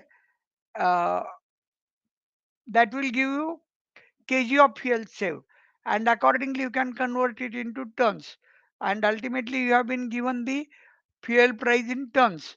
So you will find out the annual saving achieved, and you have invested 20 lakhs rupees for that, so you can ultimately work out the payback period. So annual fuel saved is 39.68 into 10 raised to 7 divided by 10,200. This is per kg. You have to find out in tons. So you can again divide by 1000. So that kg will become tons. So actually 38,900 kg fuel is saved, which is equal to 38.9 tons. So in the year you have saved 17.5 lakhs rupees, and your investment for upgradation was 20 lakh rupees. So simple payback period is 20 lakh divided by 17.5 rupees, which you have saved in the entire year. So investment divided by saving will give you payback period of 14 months, which is very close to 1 year. Okay. So this was insulated pipe. You just decided to change the insulating material by energy efficient material, and then you could get this saving. Okay, 14 months. If it would have not been insulated, if the pipe would have not been insulated and insulation had to be done, the payback period could have been even 6 months or even less than that. Here your entire system is insulated, but you want energy efficient material, so slightly payback is more. So mind well, whenever payback period is asked in the exam, your payback period should be as close to as possible to 1 year or maximum 1.5 years or 2 years. Only in case of solar, payback period goes to 4 5 years, or when the waste is not used, the payback period can be higher. But in general, the payback period in all energy problems is somehow more or less equal to 1 year and maximum 2 years. Okay. So I think with this we will finish for today. Do you agree, or you want something to ask? Yes, sir, we can finish. Yeah. If you have any questions, I have no problem to answer. Okay. Yeah. If I have questions, sir, I will post this question on group. In case I have, right now we don't have any question. And Satyanarayan sir, I want to talk to you about your remarks or the opinion. Satyanarayan ji, Yes, sir.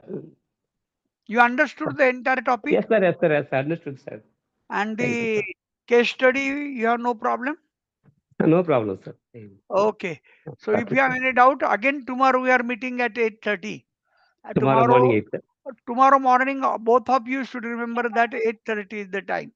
Okay. 8:30, which topic, sir? Which topic? Energy performance analysis of boilers. Sorry, Okay. maybe Got furnaces. I it. think we have covered furnaces, so ultimately tomorrow we have to take boilers. Boilers, 4 only. Okay, Chapter 4. okay, Okay, book boilers. 4. Book 4. Oh, okay, sir. Thank you. Thank you. Okay, bye.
Sir तुम्हाला host केलंय?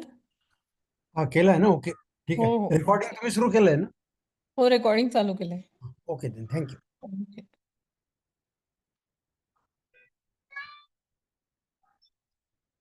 Hello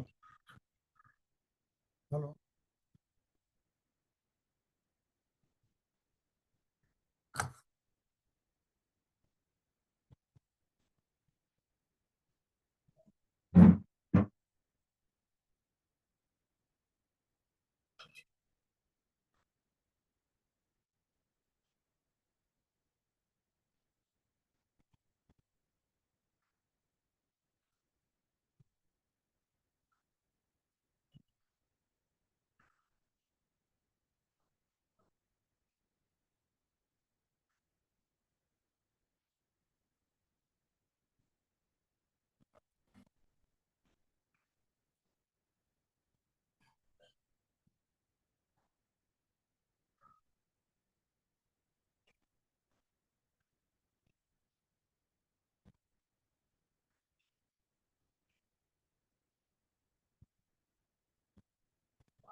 hello welcome mister Satyanarayan.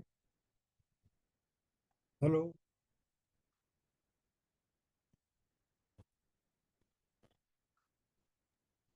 Hello. Hello, sir. Hello हा welcome to this session. Can you hear me? Yes, sir. I'm able to hear you, sir. Okay then, no problem. That is just I was testing because only you have joined till now. Okay. The others also they will join, sir. Now Or maybe. they will join Now, because in the otherwise 5 also minutes we will wait, sir. no, we are not going to start before 5:15. Otherwise also, Yes, sir. Yes. and after that also we will wait for 4-5 minutes. No problem. Okay, sir. Okay then, thank you. Right, sir. Thank you.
Hello, still nobody has joined.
Hello, sir.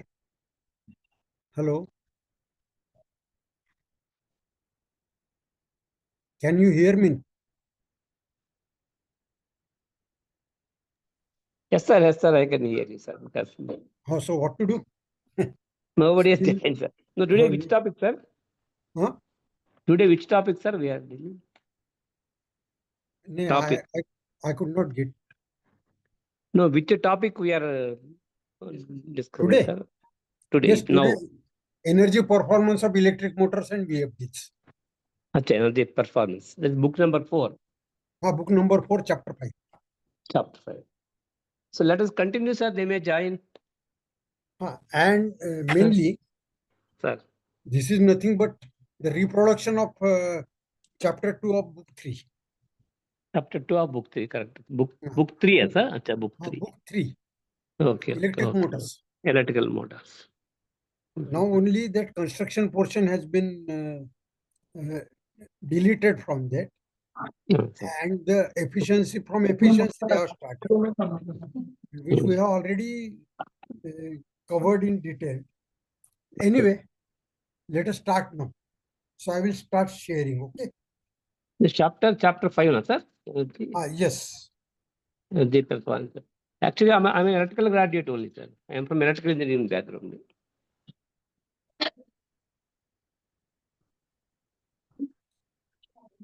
Can you see this? Yes, sir. I am able to see. Yes. Okay. Thank you. So I welcome you for this session. And in this session, we will be learning chapter 5 of book number 4. The chapter heading is Energy Performance Assessment of Motors and Variable Speed Drives. So last time, in that last chapter, we have seen there are two parameters of importance: motor efficiency and power factor. However, in this chapter, we will not see the power factor aspect. However, we will be focusing on the efficiency. The efficiencies of the induction motors remain almost constant between loading 50% to 100%. So from this figure, you can see it. The x-axis is percent load and the efficiency is y-axis. Naturally, when it is zero load, no load, the efficiency will be very low. It is going to increase till it reaches almost constant value after 50% loading. That means when your motor is underloaded, when we say underloaded, it is less than 50% load. Naturally, the efficiency will be down. So which motor is designed to perform this function efficiently? The opportunity of saving the motor rests primarily in their selection and use.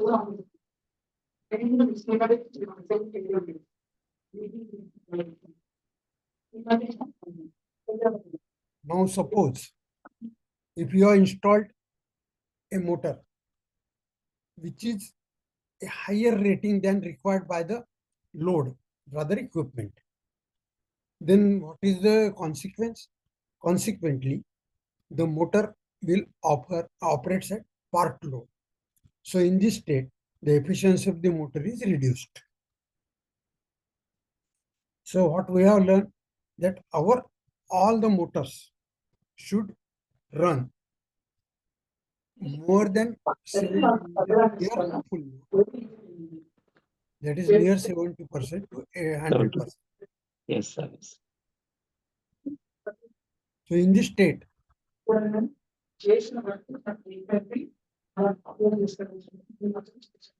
Satyanarayan. Yes, sir. Yes, sir. I am getting some background noise. Okay, sir. Okay. So in this case, what will be the solution? Solution will be replacement of underloaded motors with smaller motor which allow a fully loaded smaller motor to operate at a higher efficiency.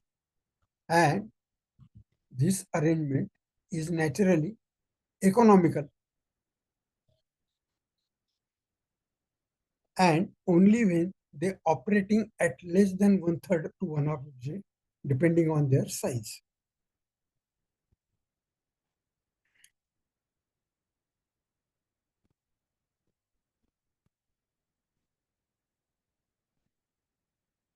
So in this chapter, or rather in this book, when you book 4, whenever you are assessing the performance, the calculation portion is more important.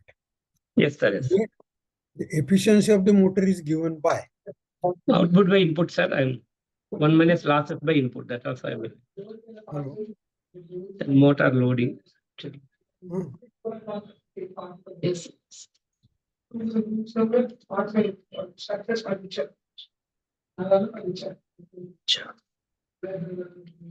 Yes, sir. anyway, the efficiency of the motor is given by efficiency is equal to P out and P in. This is the universal formula applied to any equipment.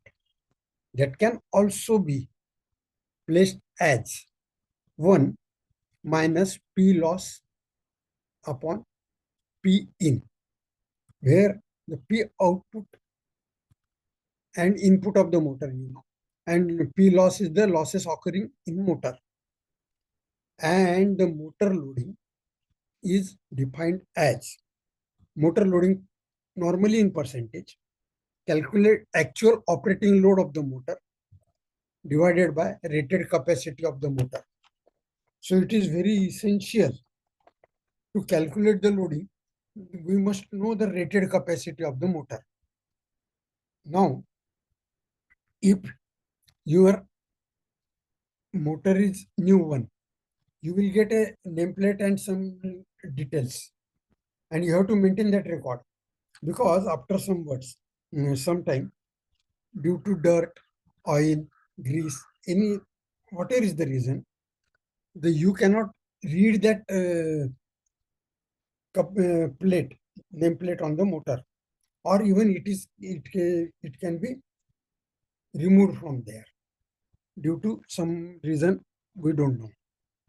So that's why this rated capacity of the motor, we should have the record kept separately, and which is available, which should be available.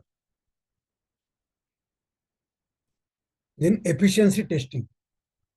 So input power measurements are fairly simple, because that is only a power voltage, and power you can definitely know from the input you can measure, and the measurement of output or losses need a laborious exercise with extensive testing facilities.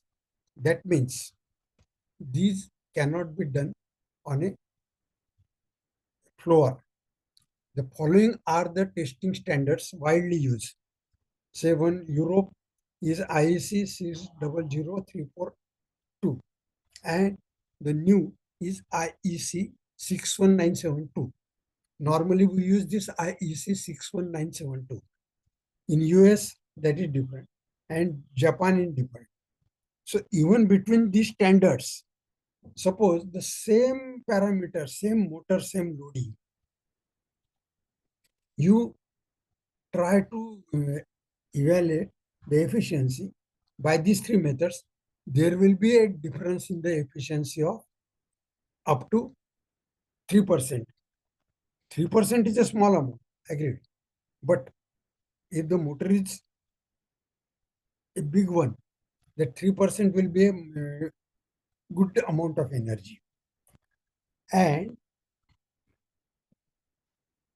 what efficiency we should stack up? So there should be some different method. Or otherwise, if you know that motor is loaded more than 50%, the efficiency calculations you need not do. You can straightway have the rated efficiency. Then, but if this condition is not there, then there are field tests for determining the efficiency. Now, what I have already told you, the following section is a repeat of material provided in chapter 2 on electrical motors in book 3, which Yes, we sir. have already studied in the details. But now in this in this session, we'll be looking after the efficiency part only. So no load test. How to carry it out?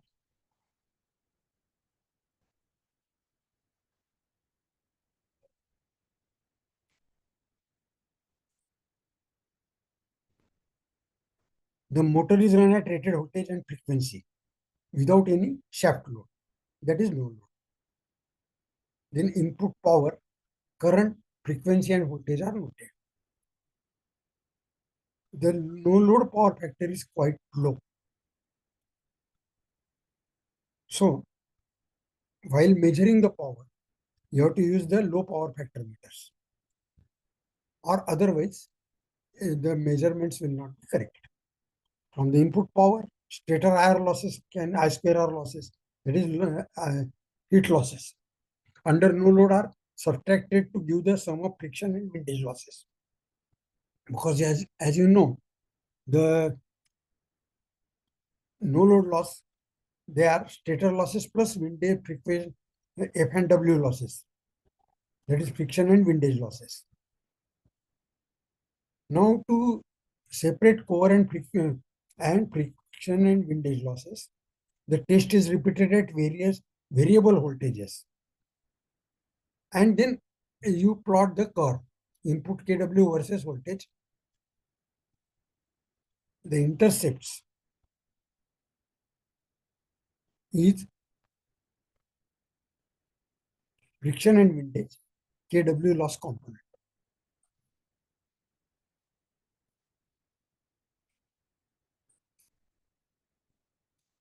So from no load test, we get friction and windage plus core losses, that is no load power watts minus no load current square into stator resistance, that is I square R. Then stator and rotor I square R losses. Stator winding resistance is directly measured. You can have a Voltamme method or a Wheatstone bridge method. And there is no problem in that. Because it is a stationary one, there will not be any variations. The resistance must be corrected to the operating temperature. Why? Because the test beds, they are having a definite temperature, that is testing temperature. However, all the motors in the shop, they are operating more than that temperature. lot more. Or say at 100 degree or 220 degree, this is the range. And the necessary corrections should be made. So correction to 75 may be inaccurate, the correction factor. Now, because the resistance of the stator increases with the operating temperature. So R2 R upon R1 is equal to 235 plus T2 and 2 divided by 235 plus T1. So where the T1 is the ambient temperature and T2 is the operating temperature. So naturally, this temperature will be more than ambient. So this resistance is going to increase. And the rotor resistance can be determined from the locked rotor test at reduced frequency. But rotor R square R losses are measured from the measurement of rotor slip. The formula is rotor I square R losses is equal to slip multiplied by stator input minus stator I square R losses minus core losses. And accurate measurement of slip is possible by stroboscope or non-contact tachometer. And now this stroboscope and they have become digital and giving very accurate speed of the speed measurement. So the more accurate you can calculate the slip.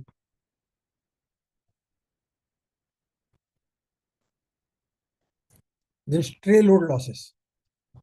These losses are difficult to measure with any accuracy. So what they have done, you cannot measure them, but they are in existence. IEEE standard 112 gives the complicated method, so we cannot use it on shop floor. IS and IEC standards take a fixed value as 0.5% of output, but 0.5% of output. It must be remarked that actual value of stray losses is likely to be much more. And IEEE 112 specifies the values from 0.9 to 1.8% depending on the motor rating. So this is the table. So if the motor is rating is 1 to 125 HP, the stray losses are 1.8%. The moment it is going to increase, the losses will be reduced. Sir, one question, sir. What is Yes. meant by stray load losses, sir? Actually, we have frictional Stray windage losses, loss are there. stray losses means the losses from the atmosphere. There is a dirt or there are vibrations. If the vibrations are there, the alignment of shaft may not be as accurate as we have done. And if there is a stray dust, then dust accumulation will definitely increase the losses, which we cannot measure by this electrical method because it is not. All these stray losses are because of the external factors. And if there are big motors, it is 0.9. Okay, sir. That's why the maintenance factor is more important. If you have to reduce the stray losses, your maintenance must be good. So there must be cleanliness. There must be a shaft and motor shaft and load shaft alignment very proper with no chances of loose connections and all that. They again same. You use different method, you will get different efficiencies. So what to do? Estimation of efficiency in the field can be summarized as follows. Measure stator resistance and corrective operating temperature. From rated current value, I square R losses can be calculated. From rated speed and output, rotor I square R losses are calculated. And from no load test, core plus friction and windage losses are determined for stray losses. Say friction and windage losses also, they can be measured and they are stray losses. But stray losses are because friction losses, if your bearing quality is not proper, if your fixing of shafts is not correct, it will add to the friction, and then F and W losses will be increased. So now we can have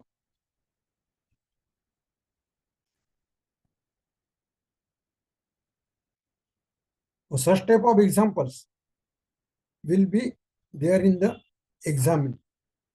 So motor specifications they have given. So rated power they have given in kilowatt and in HP also, because this is the equivalent value. Voltage, that is the standard. But actually when you are doing the audit, you have to measure the voltage, because though it is stated as 415 volts, it can be even less than 410 volts.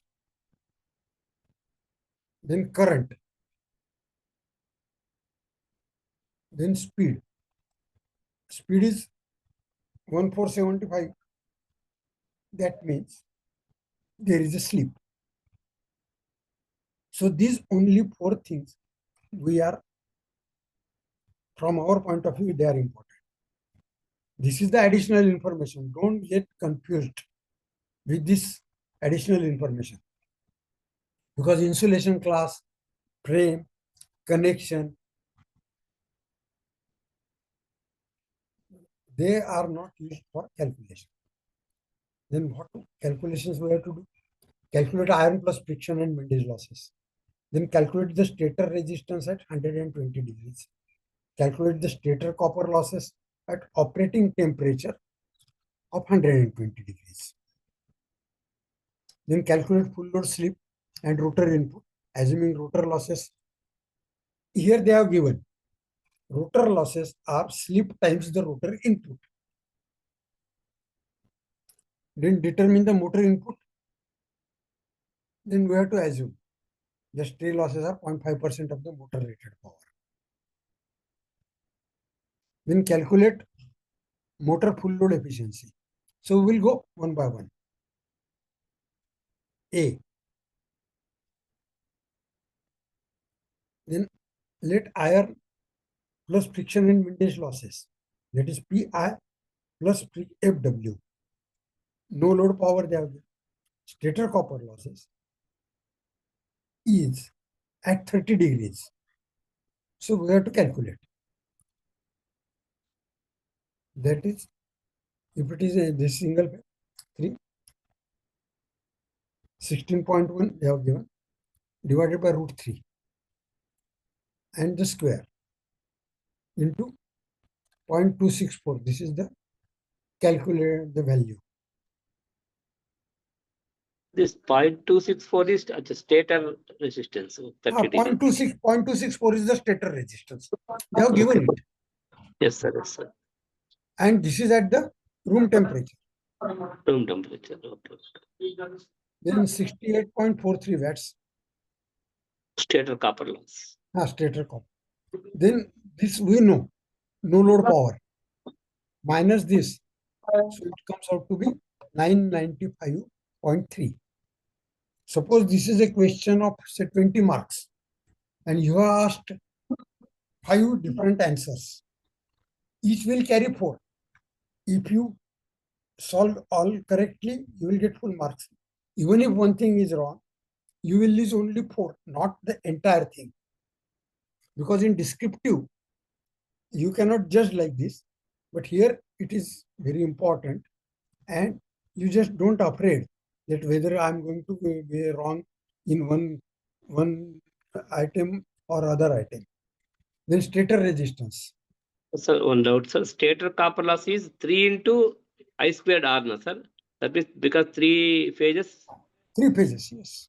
into I square R. Into I square. And by root 3 we have put, no, sir, at 16.1 by root 3. Current I is. What is 16.2? No. Because 16.1 is current, sir. by root 3. By root 3, because it is Phase three-phase current. power, and we are calculating it for phase. The stator resistance, you have to correct it. So Yes, now, sir. if this is the 0.264 at the 30 degrees, okay, Yes, sir. and we have to calculate it at 120. Yes, sir.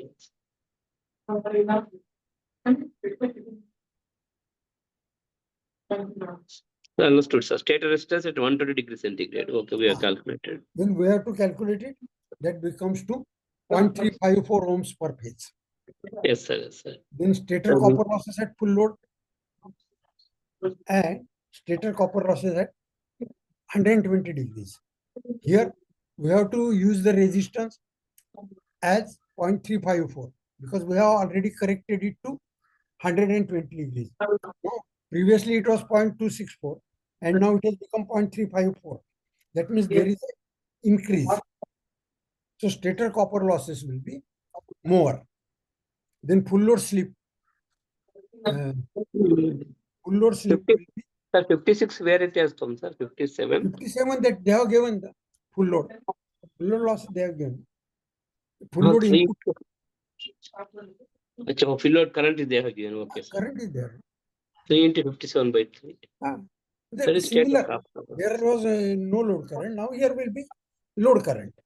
If it is a full load, Achha. it will be full load current. No load loss or full load loss? Stator. Yes, full load slip. Full load slip. That 1500 is the synchronous speed. Yes, sir. Yes, sir. Understood. Minus 1475 divided by synchronous speed. Plus Then it minus becomes 1 by 0.0167. yes, sir. And if it is a percentage, it becomes 1.67. 1.67. Yes, sir. See, Rotor these input. are very simple calculations. Yes, sir. But Yes. if your basics are not clear, Yes, sir. they will confuse you by juggling the values, giving some additional information, Yes, and sir. even changing the, say if it is meter, they will give you centimeter. You have to convert it to the meters then. Because the formula, all these are meter based. Then Yes, rotor sir. input, we can calculate. This is 34,000. That is output minus 1 minus slip. That is 34.5557. Okay. So your rotor input should be more than this input. Rather output. Input will always be more.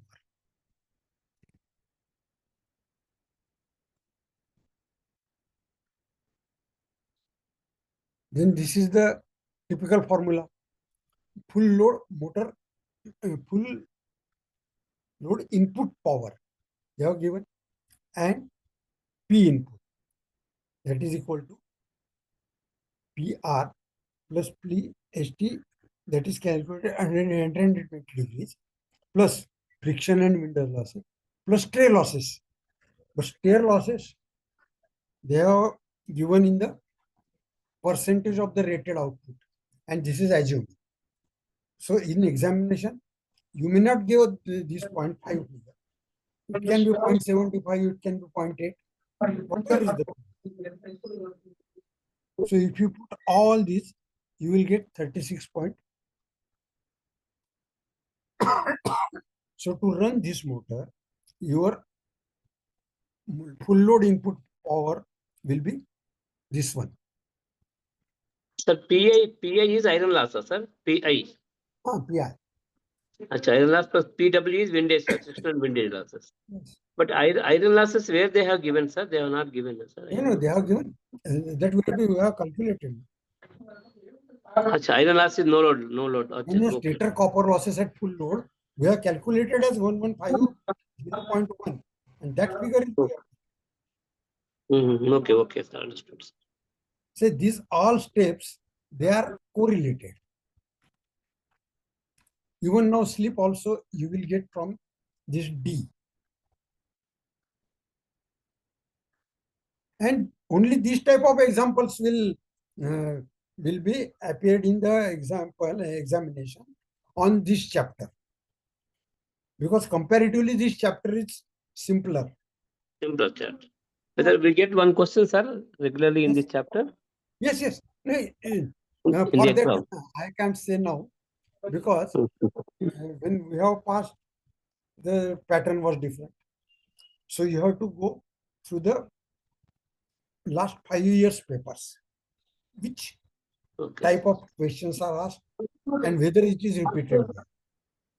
If it is not repeated at all, there are two chances. It can be repeated this time or it will be following the same pattern. Okay, sir. So from this,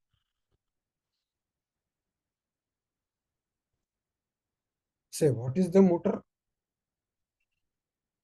output? That is a, when it is kW, they are already given is 32, 34 divided by the P input which we have already calculated in E. Motor efficiency is equal output by input into 100. Into 100, that's all. Input they are already given. Input Yes. we have calculated. Yes, sir. 36892. E, we have Output. calculated this. Output they have given. This is 92.2. Yes, sir. In fact, from induction point of view, induction motor point of view, this is a very low efficiency motor. Mhm. That's why energy efficient motors have come into the picture, having the efficiency more than. Then full load power factor, P input divided by √3 VI coil, V into I. So P, Yeah. you know, Yes. then 450 volt, and full load current also we know as 57 amperes. So full load power factor is 0.9. This is also a poor power factor. Your power factor must be in the range of 97 to 99. This is a poor power factor. And if not, you have to correct it. So the comment they have given. We'll repeat it so that we will have the revision. The measurement of stray losses is very difficult and not practical even on the test beds. That's why they have assumed. The actual value of stray loss of motors up to 200 HP is likely to be 1% to 3% compared to 0.5 assumed by the standards. So don't assume it. They have given, and if at all they want, you want to assume, you assume 3%. Because they will test you. Stray losses, assume. And they will not give the figure. Then you have to assume. Either you assume 2% or 3%. Full load slip taken from the nameplate data is not accurate. That's why where actual measurement are done under full load conditions. Because when the motor is loaded to the full load condition, the speed is naturally going to decrease. Then, actually, this is the key point. The friction and windage losses are part of the shaft output, but they are not added to the rated shaft output before calculating the rotor input port. However, the error is very minor and they are practically neglected.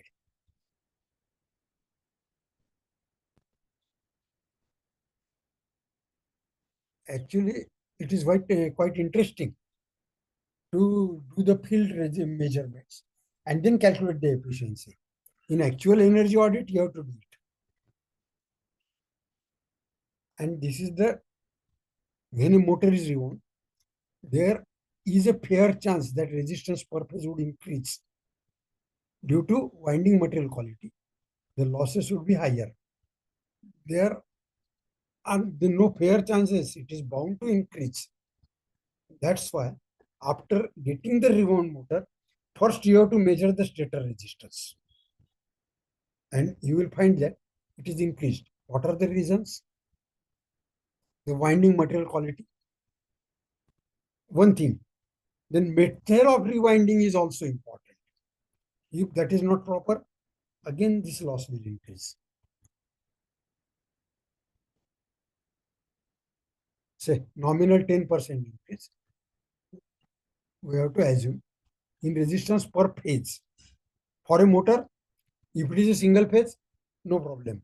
But if it is a three-phase motor, it will be thrice.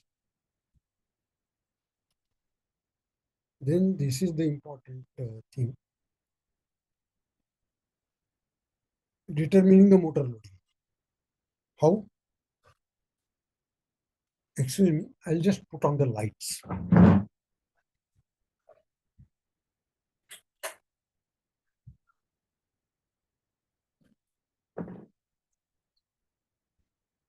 So motor loading you can determine, and this is the important for calculation point of view. So by input power measurements, first measure input power PI with a handheld or inline power meter, or you can have or three-phase power in kW. Note the rated kW and the efficiency from the motor nameplate. But if nameplate is not available, it is just to refer the original documents. That's why it is very essential to maintain the proper record.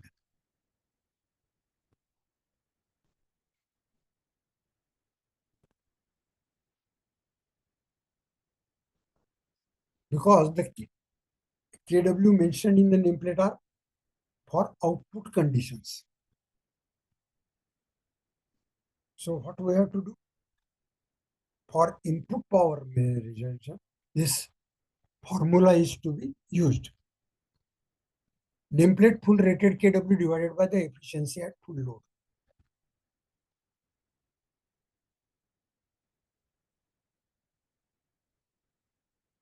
And now you can calculate the percentage load.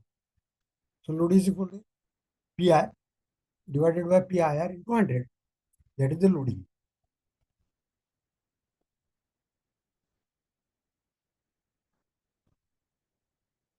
So the nameplate details of motors given as power 15 kW, efficiency 0.9, that is 90%. Using a power meter method, actual three-phase power drawn is found to be 8 kW. Then find out the loading. So you have to calculate the input power at full load. That will be input divided by efficiency. That is 16.7 kW. Though the motor is rated at 15 kW, it consumes 16.7 kW. So percentage loading will be say 48%, which is definitely a poor one. So this is going to be a low efficient method, low efficient motor.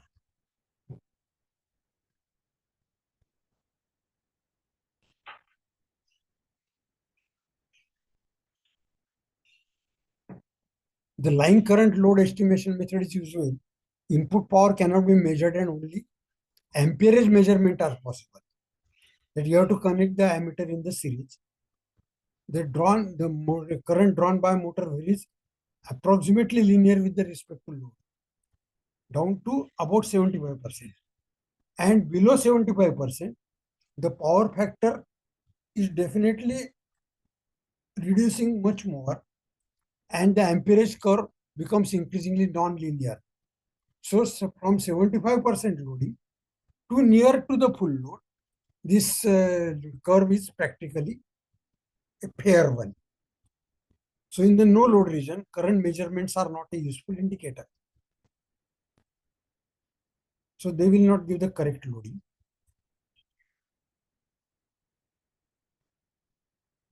But this is a very,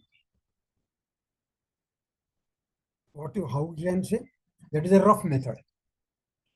But however, it can be used for determining whether the motor is actually overloaded or not. And it is definitely overloaded. That's why we are going to take this measurement.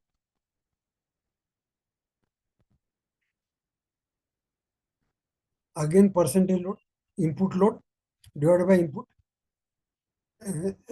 load current and rated current. But this is not accurate one. The slip method. Say why that slip is come in the picture? Because the reduction in the speed of the motor at full load will definitely be indicated by the slip of the motor. And this is very convenient method because every time it is not possible that you have a power meter or your test meters. It is not possible to make the connections there because of the circumstances. So in that case, the slip method can be used. There is a tachometer. Nowadays, tachometer is not used. It is a non-contact. Of course, it is a tachometer, but it is non-contact type.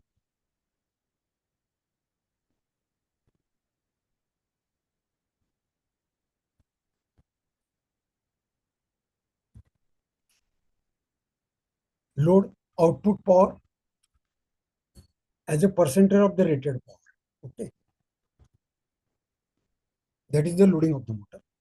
Then slip, as you know, that is synchronous speed minus the measured speed. Synchronous speed, we know at the operating frequency. Normally, the frequency is not changed. And nameplate full load speed. So how to calculate it? Synchronous speed, sir. Synchronous speed is, if it is a 4-pole motor, that will be 1500. 2-pole motor DC will be 3000. That 100, 120, that formula is there. 120 F by P, sir.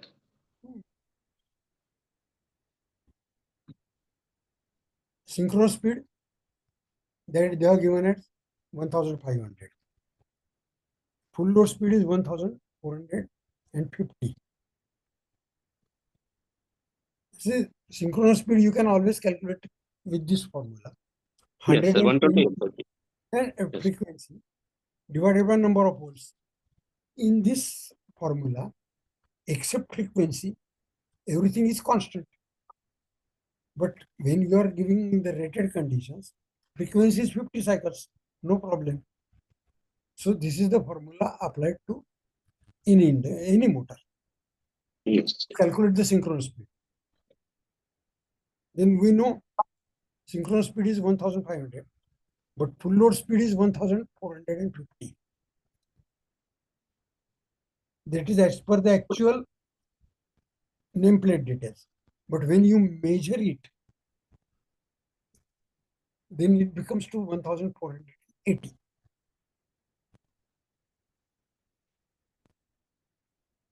Now what we have to determine the actual output power.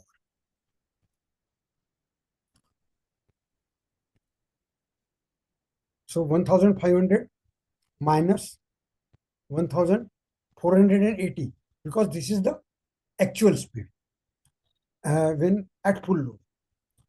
And this is the nameplate detail, 1500 minus 1450 into 40%. Why it is? That's why the actual output power is only 40%. That means loading is 40%. Yes, sir. No, if you increase the load, you will you will get this more speed, nearing to the full load rated speed. If you increase the load, it will get reduced, no, sir. 1480 will become reduced. No, but slip will, no. Not load. Loading on the motor. If it is running to the full load speed, it will have a less speed, less slip. The actual output power would be 3 kW only instead of 7.5.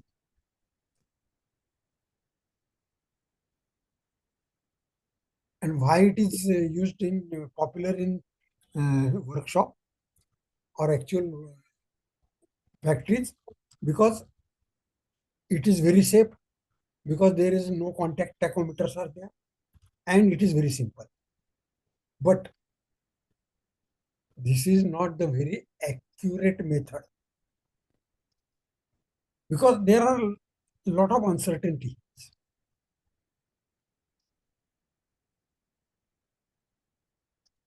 So this is important.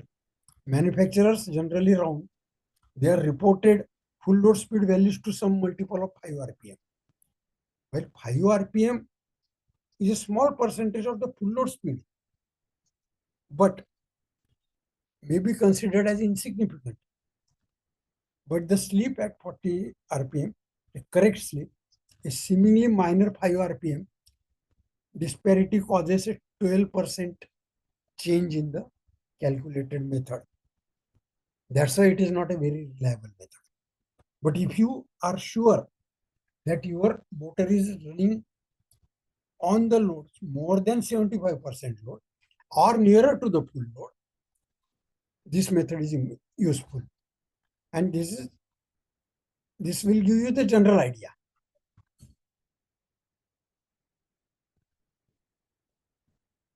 But slip also varies inversely with respect to the motor terminal voltage squared. A voltage correction factor also be inserted into the slip load equation. The voltage compensation load can be calculated as. So this is the formula given, where load output power as a percentage of the rated power. Slip, we know the formula. Synchronous speed minus measured speed. V is RMS voltage. That the mean line to line of 3 phases. This is applicable to three phase motors. And V1 is the nameplate rated voltage, that is 415. That is because they are manufactured for the rated voltage. But here in examination, you will also be given a factor here as frequency, whereas frequency has nothing to do with this method. But just to confuse you, they can give.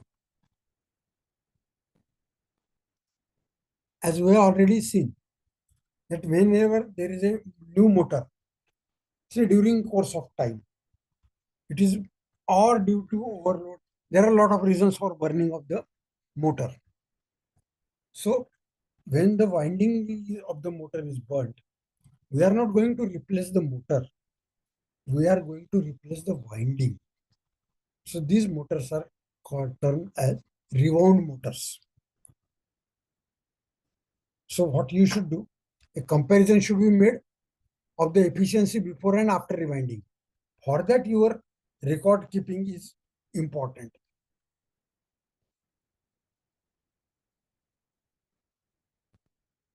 Say no load input current for each motor in the population.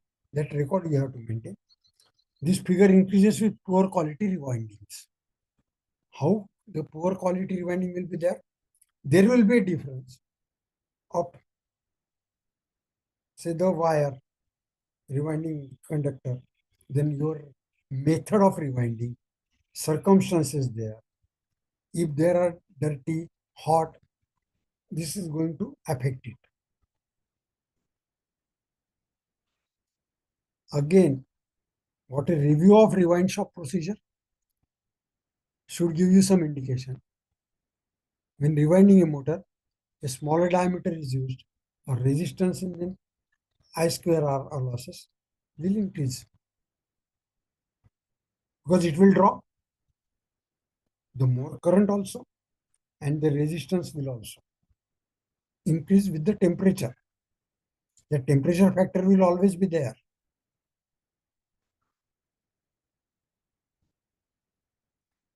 So if you are having lot of motors in your factory, the motor loading survey can be performed using this format.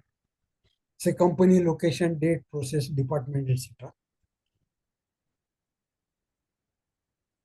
but we are more interested in this. Motor nameplate data. Who is the manufacturer? Model, serial number, type, Yes. size, etc. All this. But this is of the only practical utilization. Nobody is going to ask you in the examination, and particularly this in this chapter. Nobody is going to ask you. But for your information, you should study this because that is covered in book 3 also. If there is a question pertaining to this from book 3, this is required.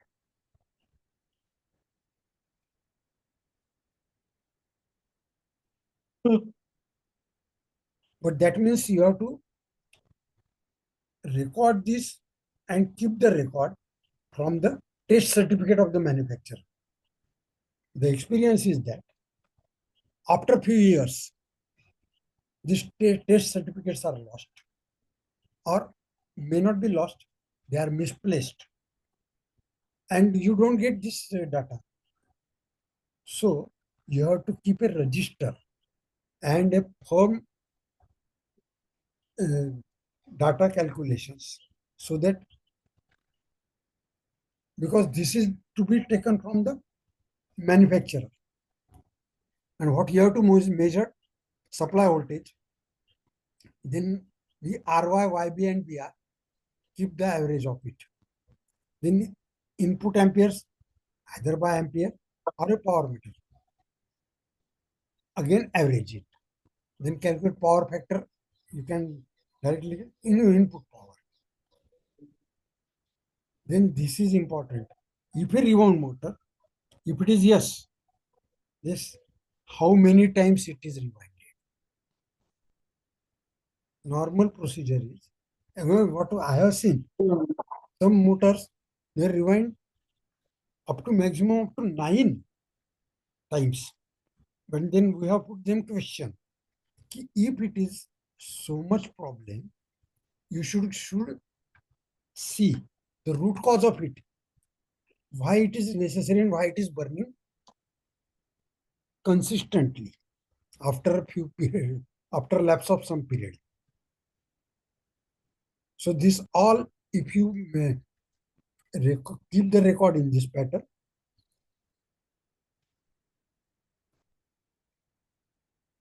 you will get the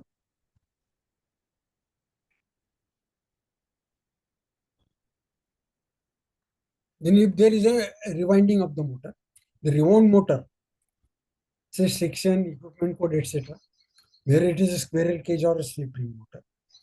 New motor, no load current. Again, you have to keep that record. And after rewinding, you measure it. Then resistance also. Then no load also.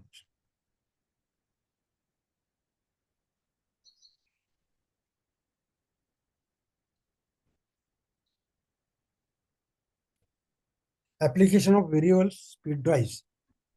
That it can be variable frequency drive also, known as popularly. The speed, this is a formula for induction motor. RPM is equal to F into 120 divided by number of poles. If the frequency is in hertz, the P is the number of poles, and it is always in the multiple of 2. There cannot be a motor having odd number of poles. So from this formula, what can be a variable possible? Only frequency. Yes, sir. So if the frequency applied to the motor is changed, the motor speed changes accordingly. And that is directly proportional to the frequency changes because there is a linear relation in that. And this is done by the variable frequency drive. So basic principle is to convert the electrical system frequency and voltage to the frequency and voltage required to drive a motor at a speed other than its rated speed. So what are the two basic functions? Even there can be a question of 1 mark. What are the basic functions of VHD or VFD? So you have to remember these two lines. Only conversion from one frequency to another and enable the control.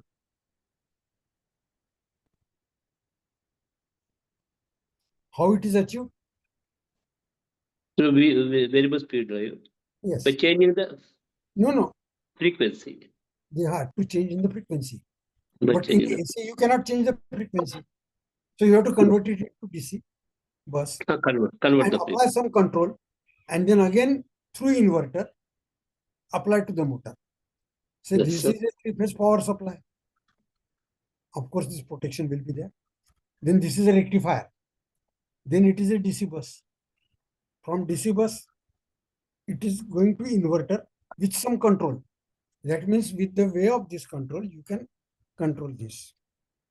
However, whenever there is a conversion of AC into DC, the harmonics are introduced in the system.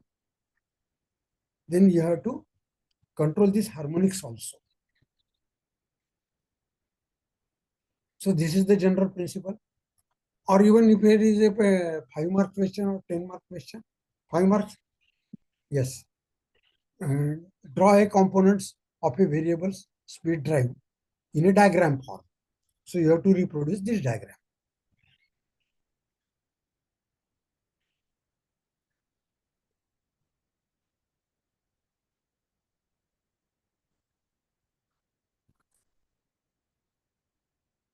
Load type for variable frequency drives. See, this frequency drives application is depending on the nature of the load. It is not always possible, and it is not very suitable to apply the variable speed drives for the typical loads. We will see that. The main consideration whether they requires a variable torque or a constant torque. There are two types of load. Where variable torque is there, or a load when it is switched on, it will be directly having the same torque. That means no load torque and load torque, there is no difference. Whereas in other motors, it will start from a low torque and reach to the maximum torque at full load. Say fan or a pump, then variable torque drive will be more appropriate. So energy savings are usually the primary motivation. Why we are doing all this business? Just to save some energy. Say fan needs a less torque when running at 50% speed, and then it does when running at full load speed. So variable speed drives, they can be adjusted at 50% load and 50% speed, or whatever is the in-between speed also, loads also. Then conveyors.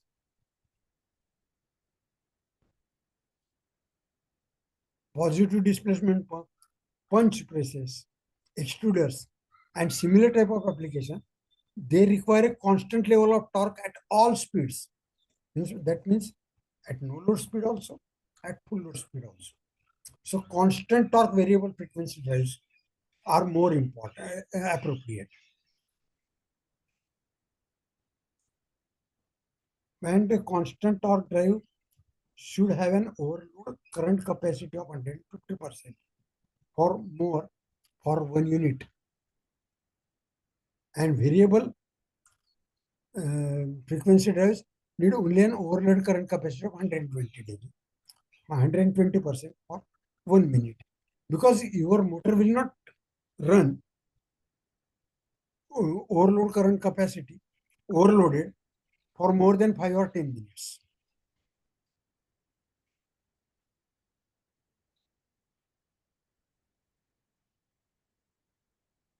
And if your control, you require a tight process control, then you need a sensorless vector or a flux vector variable frequency drive, which allows a high level of accuracy in controlling the speed. torque and positioning of them. However, these are costlier methods. And when our basic aim is economy, from economy point of view, we have to put the minimum amount of efforts and financial aspect to get the maximum efficiency. Then to do this or to achieve this, we require the motor information. What? Full load ampere rating that you will get.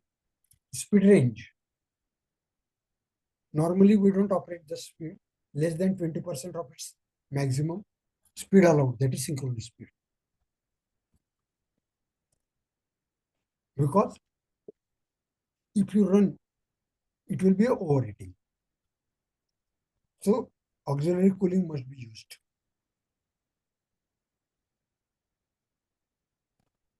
Multiple motors. To size a variable frequency drive that will control more than one motor. Because once you connect it in parallel, it can control more than one motor also. But the full load ampere rating of each motor, considering this, your frequency drive should be utilized. Otherwise, it will definitely burn. Then efficiency and power factor. 95%. Even this is a less efficiency. Now we are running towards 98 to 99% at full load. Of course, when the load is reduced, this efficiency will also go down. And true system power factor 0.95 or better. This is also a very low value because your ampere will be much more, and then you have to pay them more bills. So your power factor should be at least 0.98. Then protection and power quality. Yes, what is this power quality? If the system is free from harmonics, then your power quality is good. And if your power system is containing some harmonics, that is known as the dirty power. Then motor overload current protection will be there. So these are the additional protections. Over and under voltage, over temperature, ground fault, and controller microprocessor fault. Out of this, normally these two are more important because voltage, normally it is not under voltage or over voltage. If at all, it will be under voltage only. Only in case of the fault in the system. Suddenly some load drop is there, then only it will be over voltage. But these two faults are important: over temperature and ground fault.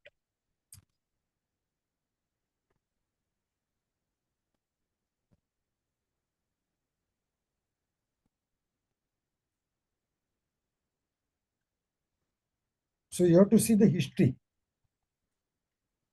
of the faults. Say during last some specified period, which type of fault are more, whether they are due to temperature or a earth fault. If it is a ground fault, you have to look for your earthing system, proper earthing system. And if a built-up system is required, there should always also be externally operated short circuit protections. Door interlock. That means if you open the door, this fuse will operate, it will disconnect, and you can carry out the work. Or otherwise, you have to do it manually.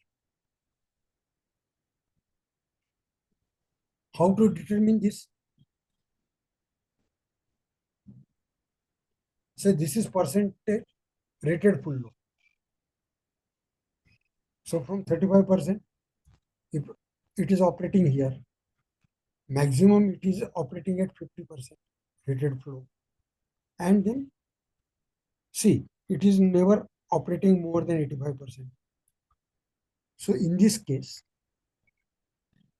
variable speed drive is applicable. Whereas if this is the condition, it is percentage operating hours or more, rated flow, this will not be suitable for variable frequency drive. So while doing the survey, the first step is to identify the number of operating hours of the equipment at various load conditions. You can use the power analyzer. With continuous data storage, nowadays very good power analyzers are available in the market. Of course, they are costlier, but if you have to do energy audit, this is a must thing. Then you need not give all these individual record and log, and this is logged. So you will get a permanent data storage.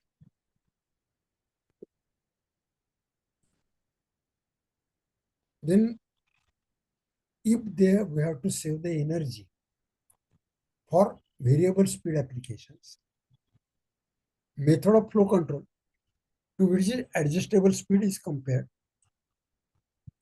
output throttling if there are pumps or fans, recirculation or understrain flow, again fan, adjustable speed coupling, eddy current coupling, inlet guide vanes or outlet dampers. This is applicable only for fan. Then two-speed motor. The two-speed motor is not at all a practical solution, because this two-speed motor will have two types of winding connected in one case.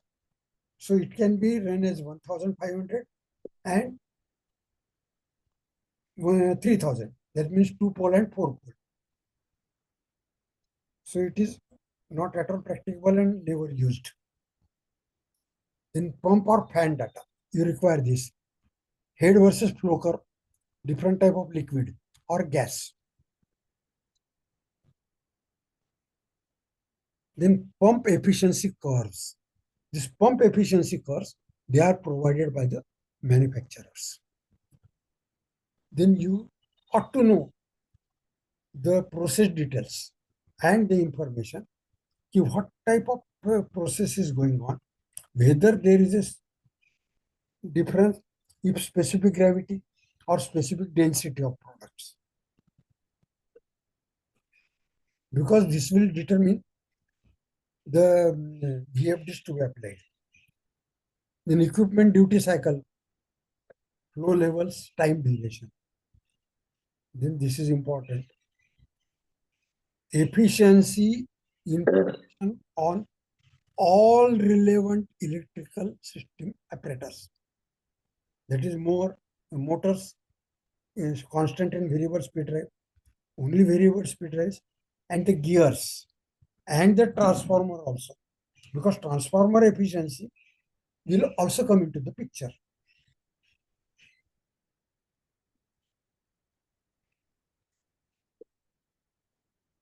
So mainly, if your maintenance is regular and of good quality, you will not, your efficiency will remain more or less the same.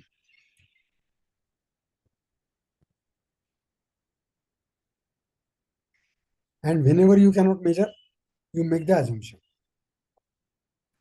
This word reasonable is very tricky, because what is reasonable, we don't know. And in practical, we'll face a lot of problems for this reasonable word. So our basic aim is to measure everything.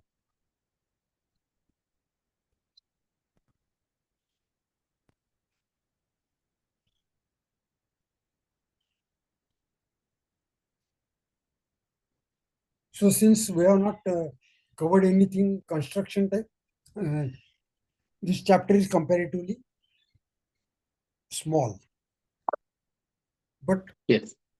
we can, and now here see, there's only short type question and long type questions. No One object. solved example is there, sir. One short solved question. example. A This, solved example, sir. objective questions are not there. Mhm. Say what parameters are required to be measured to determine the motor efficiency that you are given. Actually, we will try to solve this because we are having a lot of time. The resistance of a motor stator winding at 30 degrees centigrade is 0.264 ohms. What will be the resistance of the stator winding per phase when the motor winding is temperature is 100 degree? What we have solved is at 120 degree. Yes, sir. And we know that 0.367. So when we are solving this, our value that should be less than that, then only our answer is correct. Yes, sir. R2 is equal to R1 Yes. into 275 plus 30 divided by 275 plus 100. Correct. So we get the R2 value. So R1 is here 0.264. Just a minute. I have solved this actually.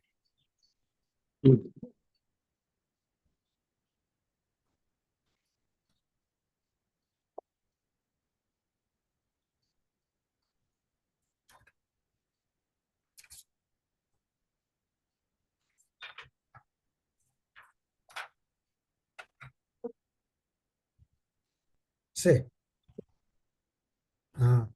R100 is equal to R30. That's what you have told.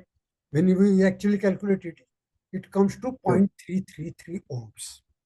That means our answer is correct because we know that 120 degrees, it is point more than that.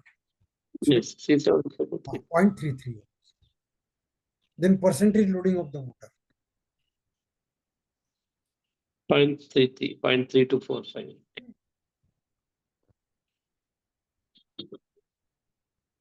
Following data.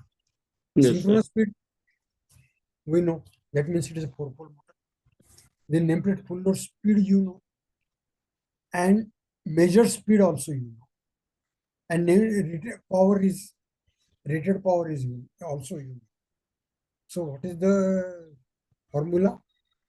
That is nameplate full load rated and divided by percentage full load. So in that case, the loading. How sir? How it is, sir?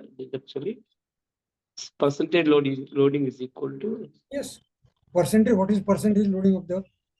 That is slip divided by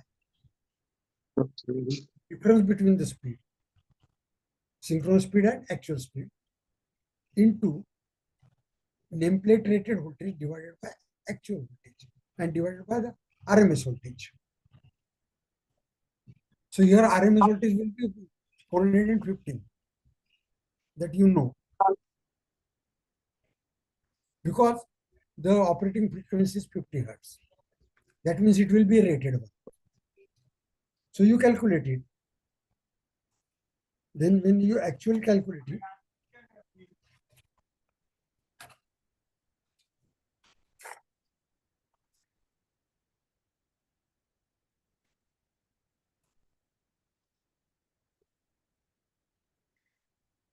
but you must. 41.6%.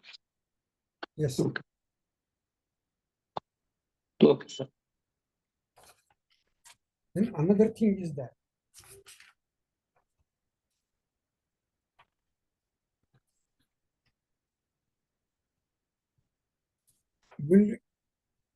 since we are having some time, we will try to attempt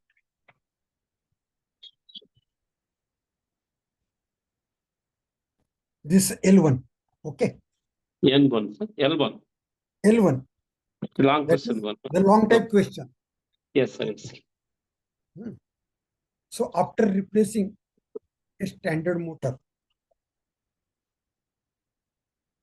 15 kW 4-pole standard motor by 15 kW 4-pole energy efficient motor. Okay, sir. of the same capacity for a centrifugal pan. That is the reason. But what is observed, that energy efficient motor should draw the less current logically. Yes, sir. But the fact given is the power consumption of energy efficient motor actually increased, while the grid frequency and voltage remained the same. That means frequency is 50, voltage is 415. What could be the reason? So you have to analyze this. So just start analyzing. Say, now if we are analyzing it, we'll see whether there is a change in electrical conditions. Yes, sir. Electrical conditions are remaining the same. So this Same, is no electrical issue. Okay. yes. So what can be? There can be a mechanical problem or a civil problem, which will be there. Okay.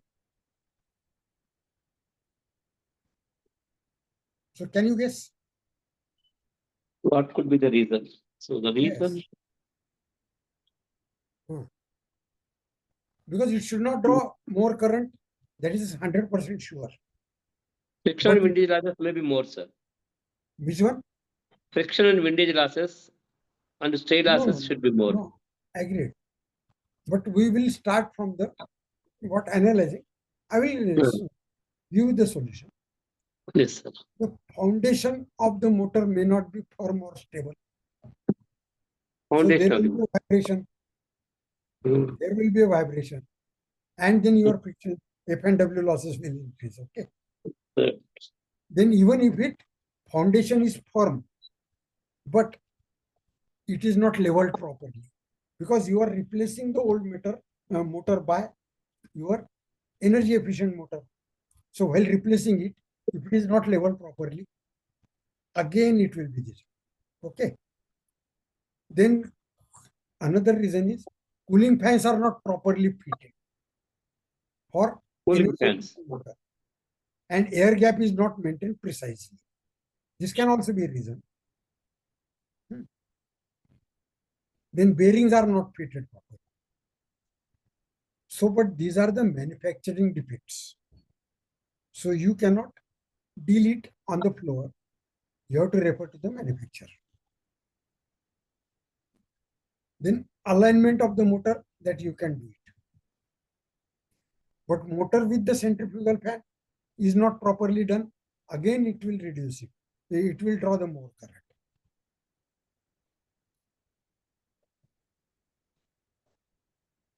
Then there can be another reason. So fan is not fitted properly from stability point of view. Okay.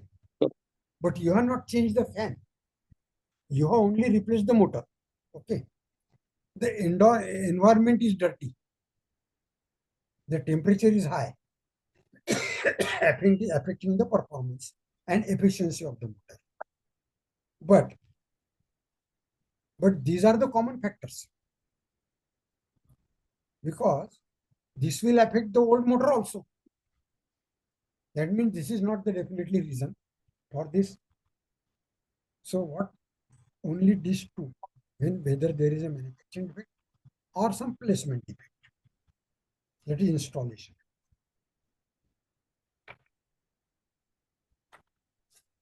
So this type of analysis you should be able to do. Okay. Okay. Then describe the various method by which you calculate the motor loading. That's all. That is its only thing. I think if there are no difficulties, Yes, sir. finish here, because today we are able to solve the problems also and how to analyze it. And unfortunately, there is no other person available, so we could not judge anyway. But I am happy to share this information with you. Yeah. So first I will stop sharing. Okay. Yes, sir. And if you permit me, I will end the meeting. And Yes, sir. Yes, sir. I am In very the- much thankful to you Sir, for sir, your yes, sir. interactive listening. This is for the first time I am getting this interactive listening, and that Sir. is more convenient for you and for me also. And Yes, you will sir. get your ideas clear during this. Okay, then, Yes, Mr. yes. Satyanarayan, thank you very much. Sir, again. sir, sir. I will Sir, end it. you are retired officer, no, sir? You are retired. Like, Oh, I have retired 20 years back. yes, sir. You told me once actually. From chief engineer of I the retired in, electricity department. yeah, I was the executive engineer in this MSCB. Okay, Then good. Okay. powers. But You I was started your handling, HG motors. No? I started as a junior engineer. Then I was 30 years I was in construction of transmission line. Oh, transmission lines. Okay. At executive engineer level, I came Sir. to these all EHV substations. HV substations. Ah. Okay. But I have never come across these motors and all that, because that is all voltage based our job was only. Correct. And more or less, when you become executive engineer, Yes. you have to control the people Yes. and not the equipments. And that is more difficult. Management is And more for engineer that and is level. more difficult, because Uh-huh. I was at Karwa also and at Pune also. I was having a staff of 300 people. Oh, good. It is not a joke to control the Yes, sir. 300. Yes, sir. So, shall I end? Okay, thank you very much again. Okay, sir. Thank you, sir. Thank you very much, sir. Right, sir.